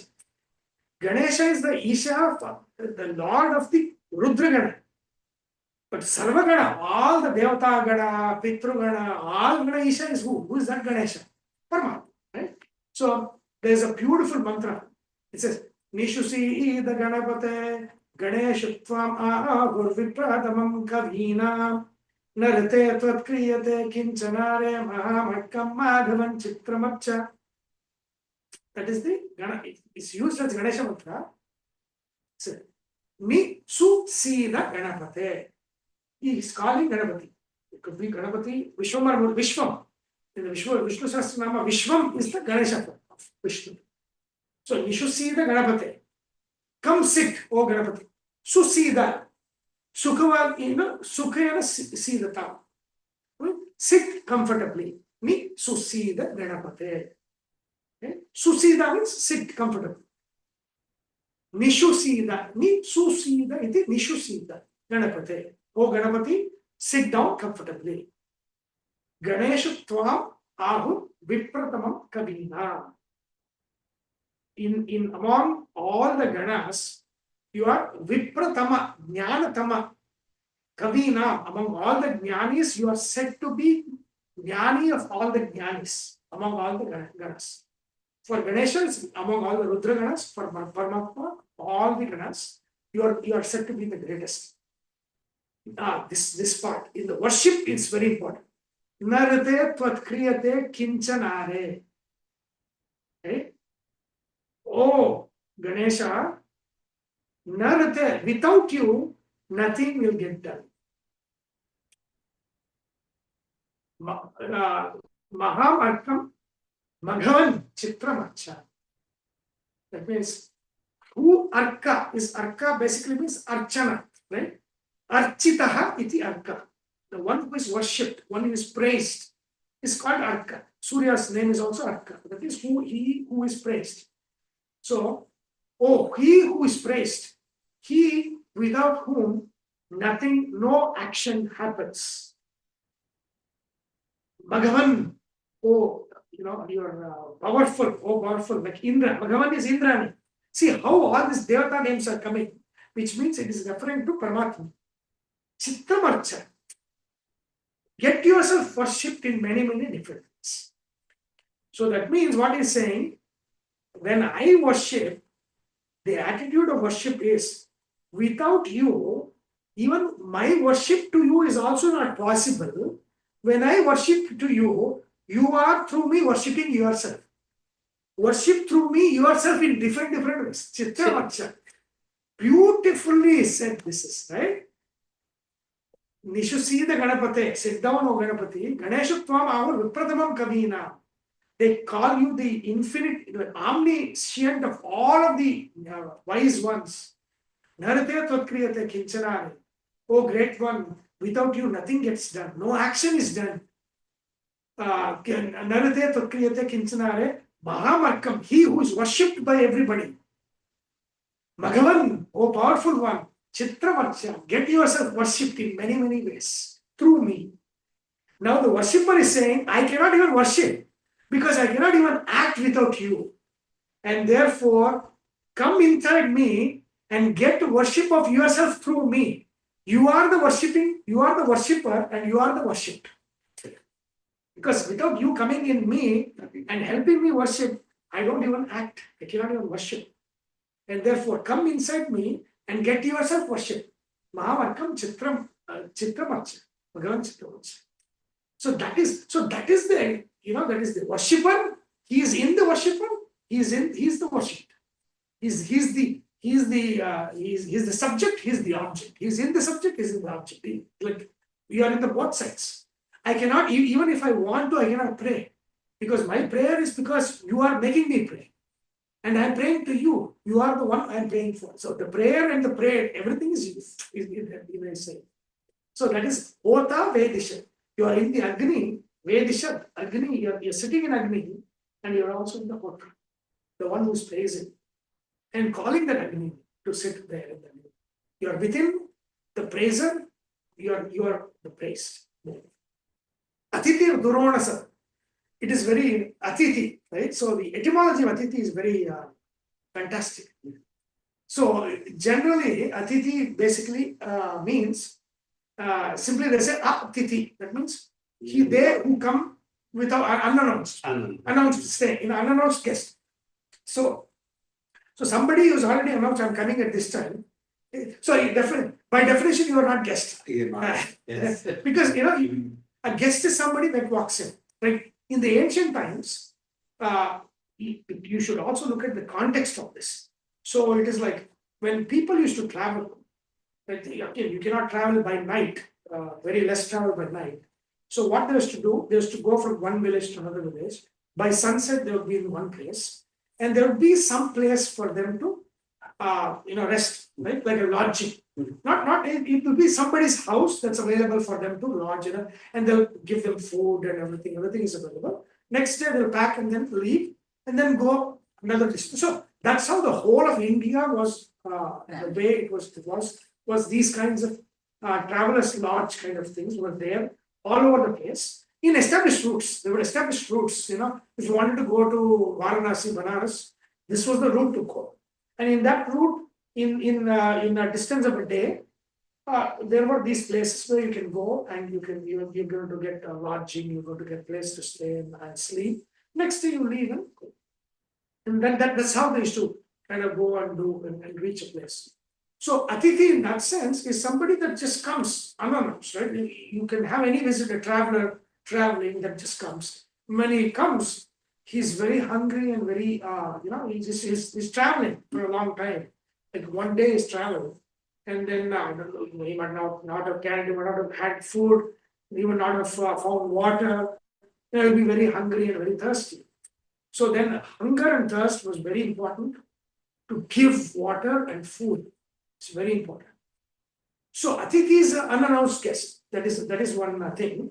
But the more mystical thing, in Samskrita, I think it's in Chandogya Upanishad, in the dhatu, tham iti annam is what dhatu is. Tham, tha is anna, tha is anna. Right. So ati, tham. Ati, right now, ati is a prefix, it's ati. Ati means too much, right?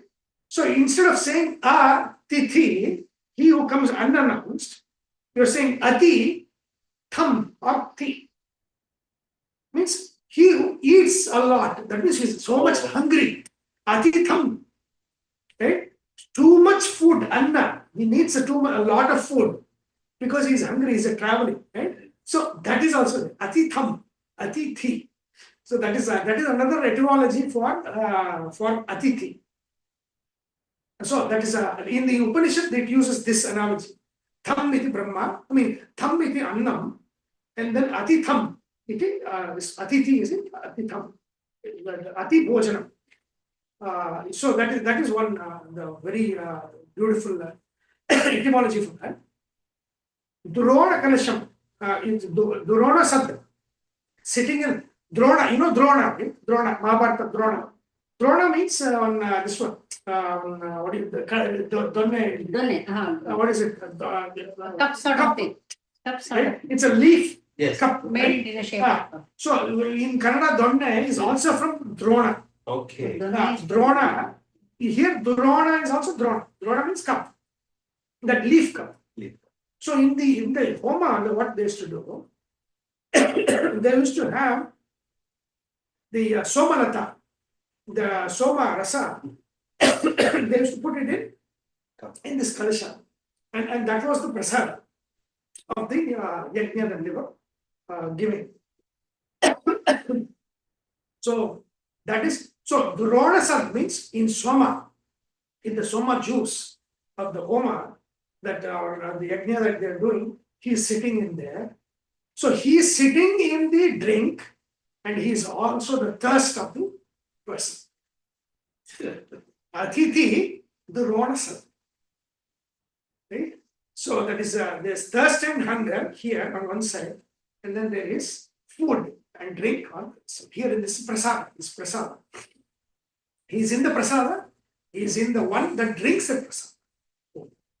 As Atithi is in prasada, and he is in the one who is thirsty. Krishna. So that Atithi Devo Bhava is important because of you are giving somebody food who is hungry and thirsty. Especially in that where that is possible. Like when people were traveling in somewhere a very remote area, there is one, you look at one house and then you go, that is the real, you have come up there for real thirst and hunger and for shelter. That is when Atithi Devo Bhava comes, that is, see, without that thing, think very practically, pragmatically. No travel would have been possible. Yes. Right? So you have to ingrain that attitude to make travel possible. Like for example, if like today, say, I will not even open the door if somebody rings the bell. I'm going to see, is he somebody known or not, what is he carrying, That if that was there, then there was no travel possible. Right? So that Atithi Devo Bhava is within that context of what was going on in that. A stranger is traveling. A stranger has come to your house. He's come hungry. He's come thirsty. He's come for shelter. For night. He's to spend a night. That is, that is Atithi. So these were made out of common sense so that if you spread this, then it facilitates the process. Exactly. Facilitate. These attitudes facilitate things in the society. It facilitated travel. Yes. It made travel possible, right? So we are reading these things as bookish, like because the context is completely changed. We are living in a different context. This was in a different context. So unless we connect to the context of like, hey, what was this about? And otherwise, I never understood this for a long time. Matru Devo Bhava, I understand. Okay, yes. Mother, Pitru Devo Bhava, understand. Father. Acharya Deva Bhava, yes. Mata Pita has given you life. Acharya has given you eyes. He's a knowledge giver. Where did these guys? Yes. Where did Atithi fit in? Yes. Right? Mata fits in, Pita fits in, Atithi fits in. I mean, Acharya fits in. Atithi is some like he's somewhere like where is Mata Pita Acharya? Where is Atithi? Atithi comes in. It's he who comes hungry, thirsty, and seeking shelter. You shall, because the whole sense was, see, Devatas don't come to us directly. They come through some medium, right? Kandhara, for example, whatever the story, the person becomes a medium. So the whole thing is Devatas, when they come to man, they come through a medium. And it could be a person that is hungry and thirsty and seeking shelter. So a Devata might have come. So if you do not feed him or that means you are neglecting the Devatas, right? So that is the Atithi Deva Bhava comes in that context. Where there was a real need, where when they come in, the Devata is coming in. And even in the KaTopanishad, remember when Nachiketa is sitting outside for 3 days without food and water, the first thing that Yama's wife Yamuna says is Yami says that bring him in because his Atithi is like a fire. That fire will destroy all our karmas, good karmas. He should be first put food and water and bring him inside. Is what Yama's wife says. Shamala says to Yama. So in that context, it makes a lot of sense that this kind of attitude facilitated travel, and then also the attitude that Devatas come in some form. We don't know in which form they come. They might come in a hungry person. They might come in a thirsty person. They might come as seeker of shelter. Never kick them out. Never send them away without giving them. Don't be judgmental. Don't be judgmental. When there is a need, you have to facilitate the need. And that is where Atithi Deva Bhava fits. See, already Mata Devata is there in Mata. Pita Devata is there in Pita. Acharya Devata is there in Acharya. But then the Devatas also come as Atithi. Yes. And so the whole concept of Shodasha Upachara Puja is bring Devata as a guest to your house. Yes. If you look at all of the Shodasha, 16 upacharas that you do, first is you welcome, like exactly Atithi Devo Bhava, you convert it into Dev Atithi Bhava. Ulta, right? Treat God as guest and treat him as a guest. You welcome, you give him a seat, and then Achamana, you give, Achamana, you're giving water to drink, right? And then, Padhya, you give Padhya, Arghya, you're washing hands. Arghya means washing hands. Padhya means washing feet. In Canada, this is Kaikar Mukha. Yes. That is exactly, Kai Torkudi is Arghyam, Arghyam Samarpayami, Kal Torkudi, Padhyam Samarpayami, Paniyam Samarpayami, Mukha Torkudi, and then drink. Yeah, that is basically whatever we say in Kannada or even Tamil, it is there in every language, it is there. If you tell in Sanskrit as mantra, it's a mantra for Devata to bring in. Yes. Right? Sit down, wash your feet, wash your, give water to wash hands, provide water to drink. And then what do you do? Panchamrita, you send him for Abhishek. Yes. What is Abhishek? Take shower. You give a special shower. You shower him with water, shower him with milk. Panchamrita, right? All the milk products and ghee and all of those things, you take this in. And then finally another water. Yes. Then he comes out. Even once he comes out of the shower, what do you do? Vastram samarpayami. It's some common sense. Yes. You come out of shower, vastram samarpayami. Yes. And then you have to get your vastra, you put that vastra there. What is that vastra? It is nothing but you are offering clothes. Right? And then if Ganesha, you have Yajnapavitam samarpayami, a new Yajnapavita you are giving to him. So he's wearing that. Gandham samarpayami, gandham dharayami. Scent. You're going to put scent. And everything is there, right? All of these things there. And then there is a Pancha Upachara Puja. Then you sit down. I'm going to offer you Panchopajara. What are the Panchopajaras? The Panchopajaras are your Shabda. I mean, it's a Akasha Tattva, Vayu Tattva, Agni Tattva, Jala Tattva, and the Prithvi Tattva. So these 5 you are offering. And as Akasha Tattva, because you are either singing or you're offering the Pushparchana. Say, oh, Pushpam Marchayami, and then there'll be some names you're doing, or you can have Pushpena Samarpayami. You offer Pushpa, for Shiras, different parts of the body you're offering, and you're telling the names and all of those things. So then Pushpa, you do that, flower offering the flowers, and then Vayu Tattva. Then Samarpa, Agarbatti or Dupa.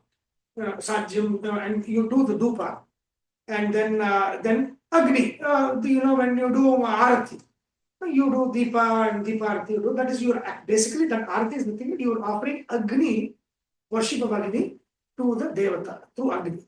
And then, you have the Anna, whatever you have done, Naivedya, you do Naivedya.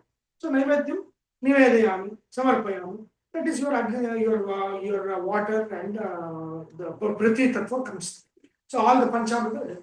And then you sit down, and then I'm going to praise 108 Ashtotra, Shatamana, Nama, Stotram, Samarpa. So you have given all of them, dressed him up, offered him Pancha, and then sit down, I'm going to praise you. You're going to praise him with 108 this one. And then once he's done, you say, oh, then the special Raja Upachara. You can take, on this one, the chariot. You can say, Chatram Samarpayami, Chamaram Samarpayami, right? All of those, the Chamara Seva, Chatra Seva, Raja, it's called as Raja Upacharas. That means, it is like Maravani, this one, what do you call that in English? Procession. Yeah. So you're taking the deity on a procession, and then you're offering all of those procession you're offering. And then of course you can offer that basically you're making him sit there, you bring him into the idol, making him sit there, wash him, everything else, offer all the praise him, and offer so many different praises you can do. You can limit to 5, this Pancha Upachara Puja, 16 Shodash Upachara, there's also 64 Upacharas are there, including Raja Upacharas, the Rigveda mantras, Yajurveda mantras. If you have full, they are going to do in like SKV, they've done Bharatanatyam. So many different offerings you do the deity. And then Udvasana. So then everything is done. Okay, Punaragamana for next time we'll call you, we'll come, and then right now we'll come. Amazing. Okay? So basically, what is puja? Puja is calling the deity, putting him in either a fire, in an idol or in a yantra or whatever, and then offering, just like you offer a guest.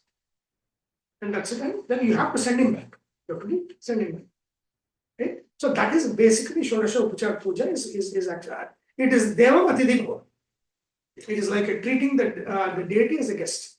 And that is what puja is, what it is, treating the Atithi as or the Devata as a guest. Right? And in this context, Atithi Durvana, so this basically is he who is hungry and thirsty is in him, and the prasada is also in prasada. Both.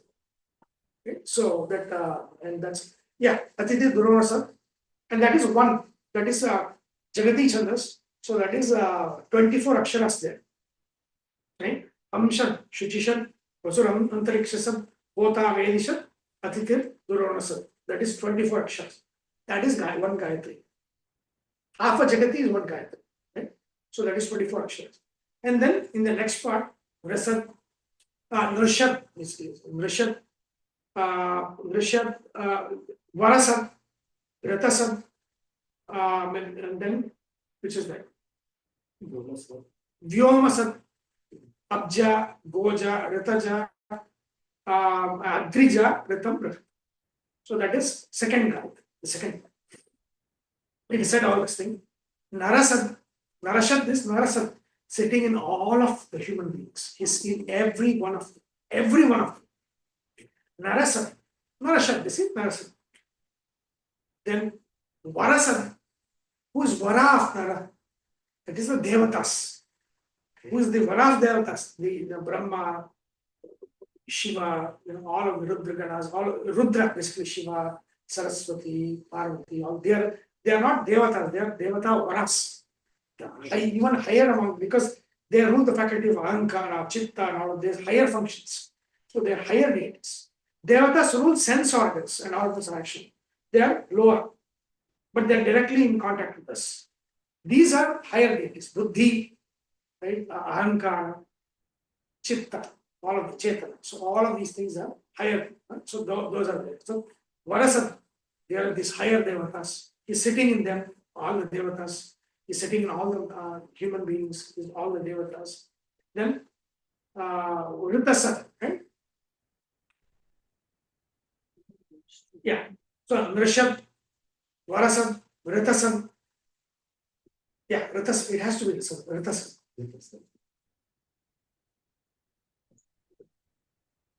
Yeah, it is all in Sandhis. Yeah, I did one word. Nrishad, Varasad, Vritasad, Vyomasad. It is. So Rita. So Ritam is again, it is a lot, it is. See, in Sanskrita, it is a beautiful Satyam and Ritam it is used interchangeably many times, but they are not, it's a different. See, Yathartha Kathanam Satyam. But saying as is Satya. Yathartha Kathanam Satyam. And then Ritam, it is like Yathartha Grahanam. Understanding as is called. So if you delicately look at Satya and Rita, Satya is more talking about speaking, expression. Satya is expression. Yathartha Kathanam Satyam. Yathartha Grahanam Ritam. The right, and so basically right speech, right expression is Satya, right understanding is Satya. So it is there is a slight difference there. Yes. Ritam and Satyam is there. So here Rita is that which gives the right understanding, Vedic literature. So Ritasat means what? Who is the main subject of all of the Vedic literature? He sits in Vedic literature. Ritasat means he is in the Veda. He is a Jnana, Ritasat. He is in that which is right understanding, which is the cause of right understanding. That is Ritasat. Vyomasat, of course, we talked about human beings, we talked about the Devatas, we talked about the Vedas. Vyoma, basically, it means Akasha. Basically, it literally is Akasha, but Vyoma also means Prakriti. Right? Prakriti, whole of Prakriti. So he is in whole of Prakriti. It's not why all of this. He is in all of Prakriti, everything in plants, in animals, in things, in inanimate, everything in all of Prakriti. He is in Prakriti itself. He is in Prakriti's effects, the products of Prakriti. He is in everything. Right? So Rishabh in all of human beings, Varasat in all the Devatas, and the greater of all the Devatas. Ritasat is in the knowledge, the right knowledge, which is Vedas. And Vyomasat is in all of Prakriti and Prakriti itself. Right? So this is sarva vyapti upasana. This is sarva vyapti upasana. So this is where the problem is. When we were young, parents will tell us, do namaskara to this, do namaskara to that. And then you will understand what is this you are doing namaskara to, this plant or this, everything they will say, okay, do namaskara. And we don't know. And without giving reason, when somebody starts telling us these things, now there is a very broad context to the whole thing. No. See, one thing I keep telling, see, certain things, there was one, I think a couple of months, there was this why and why not paradigm I was explaining. Yes. See, in a tradition of action, you don't need a reason to start something. You need a reason to stop. Yes. Right? Why not? Yeah. So when somebody said, go do namaskara. Yes. You do namaskara. That is how tradition of action Start. goes. Right? But then when you're not going to be, why does A come first? Why not Z is in the first? Why B comes second?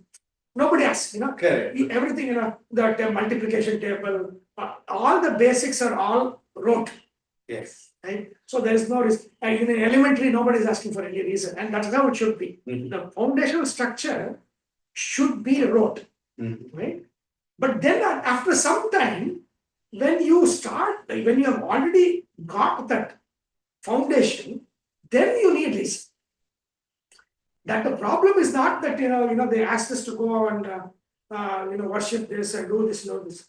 That's fine. That is creating the foundation in a tradition. That is the way you do that. But at certain point, a reason should have been given. Yes. Right? Whatever the point is, when we become teenagers or whatever that age gap when we are looking for more meaningful way of doing it, Yes. that meaning had to be given. And even in the Vedic thing, see it says, Yadeva vidyaya karoti shraddhaya upanishada tadeva viryavattaram bhavati. It says, you got to do first. You got to do. Whether what needs to be done has to be done. Okay. Right? But then, if you do vidyaya, that means if you do with understanding, not just understanding, shraddhaya, if you do with a lot of honesty and belief, right? That shraddha has to be there, that faith has to be there, right? And Upanishada, that means along the lines of the Upanishad, the principles of the Upanishad, the same action becomes viryavatara. I agree. Force multiplies. Yes. Right? On some, like a small mantra, Yes. when you know all of these things, you chant 108 times, and somebody just chanting 108 times, Without if you know what it is, who is the devata, what is the form, what is the bija, everything, and then you do 108 times, the impact of that mantra is powerful. is Huge. many times powerful. Yes. Yes. Many times powerful than somebody just repeating. Yes. But then it says you need to start just repeating, right? So you need to do things raw. You need to do things mechanically. Yes. But at some point, a meaning has to be given because vidyaya karot. Right? You have to do with understanding. Yes. Right? So that is when the point where we wanted a reason and a meaning that was not given. Yes.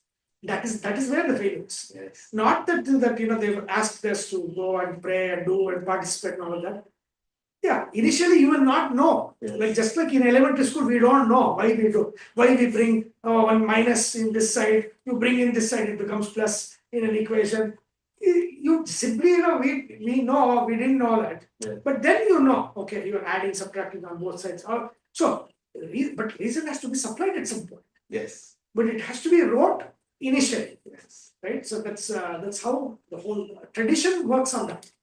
It is not, you cannot give a why, you should not need a reason to start something.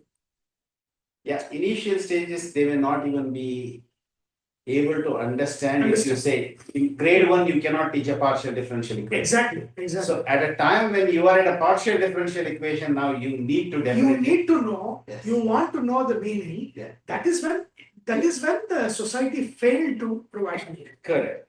Exactly. And the failure is in that part. Yes. Yes. Yeah. One thing now, maturity of life also makes It's it important. That's it. Yeah. very, very important because as we know, see, we are free from other things, like Yes. so we can concentrate on these things, Yes. and then we'll try to know what it is and why their ancestors used to do this puja, do that and all. We will know the meaning of it and what is the outcome of it and all. We will know about it, and then the maturity makes a lot of difference. Definitely. It is not. Actually, Yeah. And also even the Vedic thing, it says there are two schools, like broadly two schools, where one school says that you need Veda until a certain point. It is like a ladder. When you have climbed, you can throw the ladder. So that is one school is there. In another school, it says no. At every level of your maturity, you go deeper and deeper into so the sentence that said something and this is my experience even with Gita and Upanishad. Like many times I've taught it. that something deeper occurs when I am teaching it the fifth time. It's like, oh, this I never knew. This is also there. Yes. So in this school of thought, and that makes sense because even in the Upanishad, Brahma is chanting say Samagana. In moksha in itself is in the Taitra Upanishad, Brahma is saying ahamannam,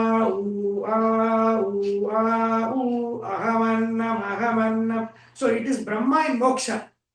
Moksha is all about play and singing. So Brahma is singing Samagana in moksha. So then the question is why what is the need? He's already moksha. Why do you need Veda mantra? No. They are going in deeper and deeper. How much ever deeper they go, it is an endless. God is endless. He's infinity, right? The deeper you dig, the more you find. There's no end to it. So even for them, Ananda, it is Ananda. That means that the more they are understanding the next level, the deeper they're digging, Brahma is getting more and more Ananda. Because the moksha Ananda is that suddenly all this thing becomes clarity. You don't have to, it just becomes clarity. When things occur to you, right? In moksha, there is no holding of knowledge. It's satya occurs to you, right? It's kind of all the things occur to you. So it is occurring to even Brahmadeva is also chanting Veda mantra in moksha.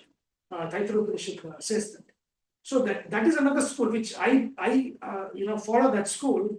That no. It is the more mature you have, the more broader perspective you get, the more deeper you can go into this material that you've already studied. Yes. So there is no use and throw. That's one school, right?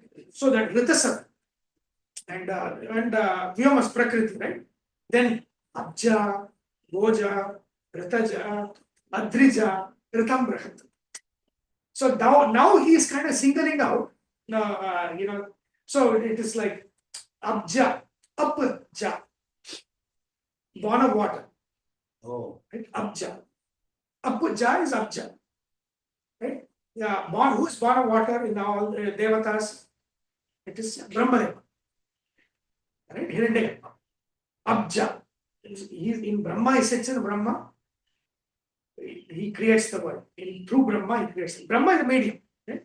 Abja, Goja. Now, again, this is a Veda mantra, and Veda mantra language is very, very mystical language, very difficult to understand. Go has a lot of meanings. Go is cow, is fine, is popular. Go is also earth, is also go. Go means words. Oh. Speech is also go. Gaha is speech. Now, go is Saraswati, the Devi of speech. Goja. Who is the Saraswati Putras? The next line, right? You get Garuda, Shesha, Rudra. All of these are the next line of Devas. The Saraswati Putras. So he's in them, in that function of this. With Rudra, Rudra is, Shiva is also creator. I keep telling you, one is creator, one is sustainer, one is destroyer. Shiva is actually creator of the physical world, not the physical world, physical manifestation. So until Shiva, there is no physical manifestation. So Pancharupi, there is a Pancharupi Shiva upasana is there. The 5 Shivas, and the upasana is in 5 directions. It's east, south, west, north, and up. So that is Aghora, Ishana, all of those. These are different forms. So there's a Pancharupi Shiva upasana there, which is also basically that upasana is the Panchakshari mantra, Namah Shivaya. Right? Panchakshari mantra is Namah Shivaya, 5 akshars. Start Om Namah Shivaya. Om Namah Shivaya becomes Shadakshari mantra. Right? It's just Namah Shivaya. So that is the actual Pancharupi Shiva is in that mantra. That mantra you use and that form you imagine and visualize. Right? That is Pancharupi Shiva. Shiva is a creator. He creates the Devatas. He creates all of the world, the physical world. Everything comes from Shiva. Right? And then everything merges with Shiva later. So that's the Goja. Goja is all the higher faculty devatas, Ankara Abhimani, Buddhi Abhimani, and then Chitta Abhimani, all of them, they come with them. Now Chitta Abhimani is Brahma, is Abja. Goja is all the Shesha, Garuda, Rudra, all of those, they come with them. Abja, Goja. Ritaja. Now here, in the first Rita, it was the Vedas. In this one, in this Rita, it is a class of beings that have freedom, muktas. Right? So this is the answer to the question. Is a worship of God necessary? That was Nachiketa. And is God necessary for muktas? Because after sadhana is needed for moksha. Once you get this one, it is like, once I know Vedas and I have one moksha, throw the ladder. Once I know, throw sadhana. What sadhana do I need? Why do I need God? Is God even necessary? So all those questions is actually what the third question of Nachiketa is. He is here, Ritaja, means he is in the Mukta Jivas also. Mukta Jivas, and he will expand on this later on. And so that is a very, very important concept that is in this section. It is like each of us personally have a form of God that is for us. The form of God that's for you is uniquely yours. The form of God that is for me is uniquely mine. And the concept will come later on in this valli itself, how that is there. So that will stay with us forever in moksha also. It's like personal God, right? In Jyotishya, I don't know if Karthik is still there. What is it called, Karthik? I don't know if this Karthik knows. This Karthik is good. Karthik, are you there?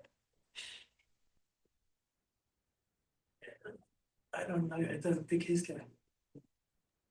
He's not. I just checked. Gone. He's not there? No, he's not there. Right. So, Ishtadevata.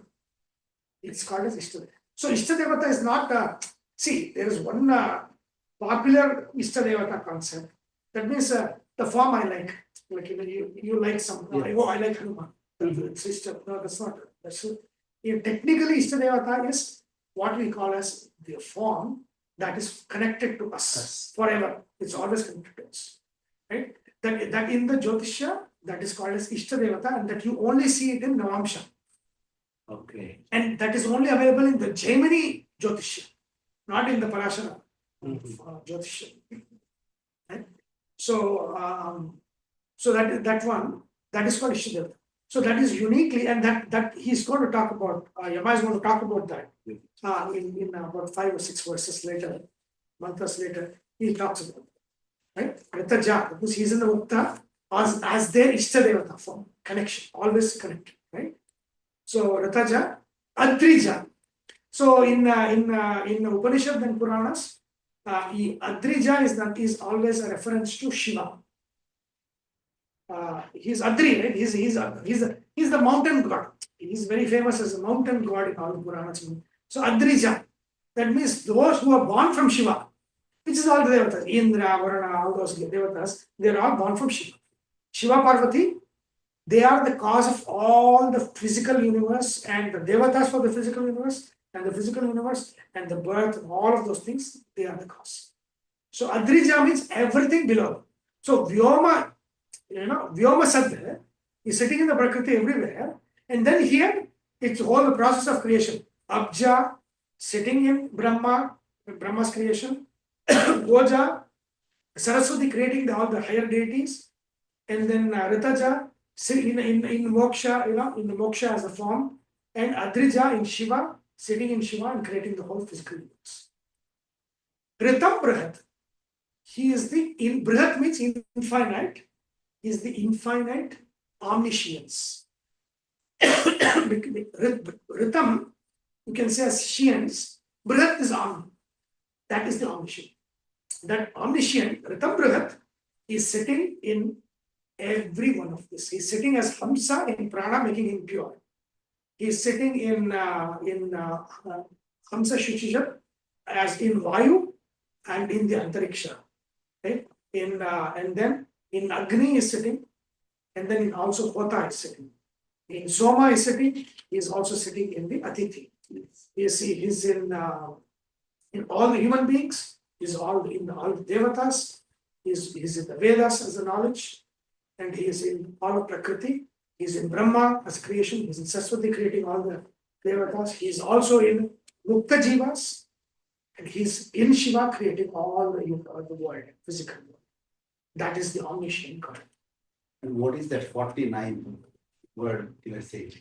Brihat. So it is actually 49 akshara. So it's one extra. And what is that one extra? One extra letter. Yeah. So it's the same Jagati. So there's I think it's called Nishrad. I think Nishrad Jagati or something. Jagati Chandas is 48, another one is Akshar Mantra, 49. 49 extra is also Jagati, one extra Jagati. One extra. There's a special name for them. So one less, there's a name, and then one extra, there's a name. So that is, but one Jagati is two, this Gayatri. One Gayatri is 24. Yes. Two Gayatri is 48. One Jagati is 5. So this is Hamsa Gayatri. Basically, it has two Gayatri because it's a very mystical mantra. Mystical mantra where it is kind of like this is like vyapta upasana. Like you're looking at God as everywhere, is in everything, right? So that is what is the time? Only sign God. Omniscient God. That is what it is. So we'll stop at this, and then in the next one, the next mantra itself is, I believe, that is the urdhvam pranam unnayati apana pratyasati madhye vamanam asinam vishwadeha upasana. Right? Is that the one? Yeah, that's the one. Which is basically the devata upasana. The one who is everywhere.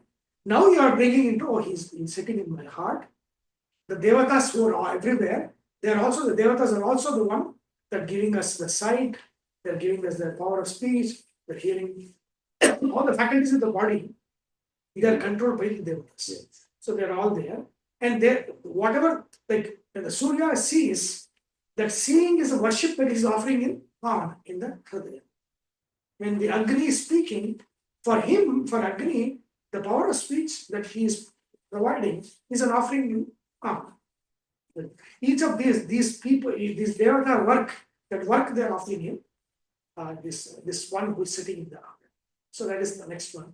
So from a very kind of omnipresence kind of view, vyapta upasana, he'll bring that Ritam Brihat is also here. Now, how to worship within itself? And with that attitude of, this is not mine, this is something that's been given to us. Yes. Okay. With that, we will stop, and then we will. So introduction is given, summary is next time. Yes. So we'll Om Vasudeva Sutam Devam Kamsachanuramardanam Devaki Paramanandam Krishnam Vande Jagat Gurum Om Tat Sat. So today is also Krishna Janmashtami in the Saura calendar. So when Krishna was born, he was born in the Simha Masa. That is when the sun was in Leo. So now he's in Leo, and then so that the dark half of the moon and Ashtami or dark half of the moon, where Rohini is in the midnight, that actually occurs in 2 months. It can occur in Shravana Masa or it can occur in Bhadrapada Masa. But the sun has to be in Leo. So those who follow the Sauramana calendar, they do that now, because now it is the dark half of the moon, Ashtami Tithi. Of course, Rohini is already over, it's Vrigshira. But Tithi wise, today is Ashtami and the Krishna Paksha Ashtami, with sun in the Simha Rashi. So this is in Saura calendar. It is actually, I didn't know this until recently. Udupi follows Saura calendar. Oh. And like Tamil Nadu follows Saura calendar. I think even Punjab. There's a lot of different regions. Those who April 14th, the New Year, right? Not the Ugadi, but April 14th, that is all Saura calendar. Oh. So that is so today is also a very good day. So lunar Janmashtami, Raghutam was here, so we started a class, immersion, one-on-one immersion class. Yes. So now, and it was unplanned. It just happened that today is Saura Janmashtami. So good. Okay. Any questions? ಏನಿಲ್ಲ good. So soon we'll catch up then. Yeah. Thank you so much. Okay, I'm going to stop.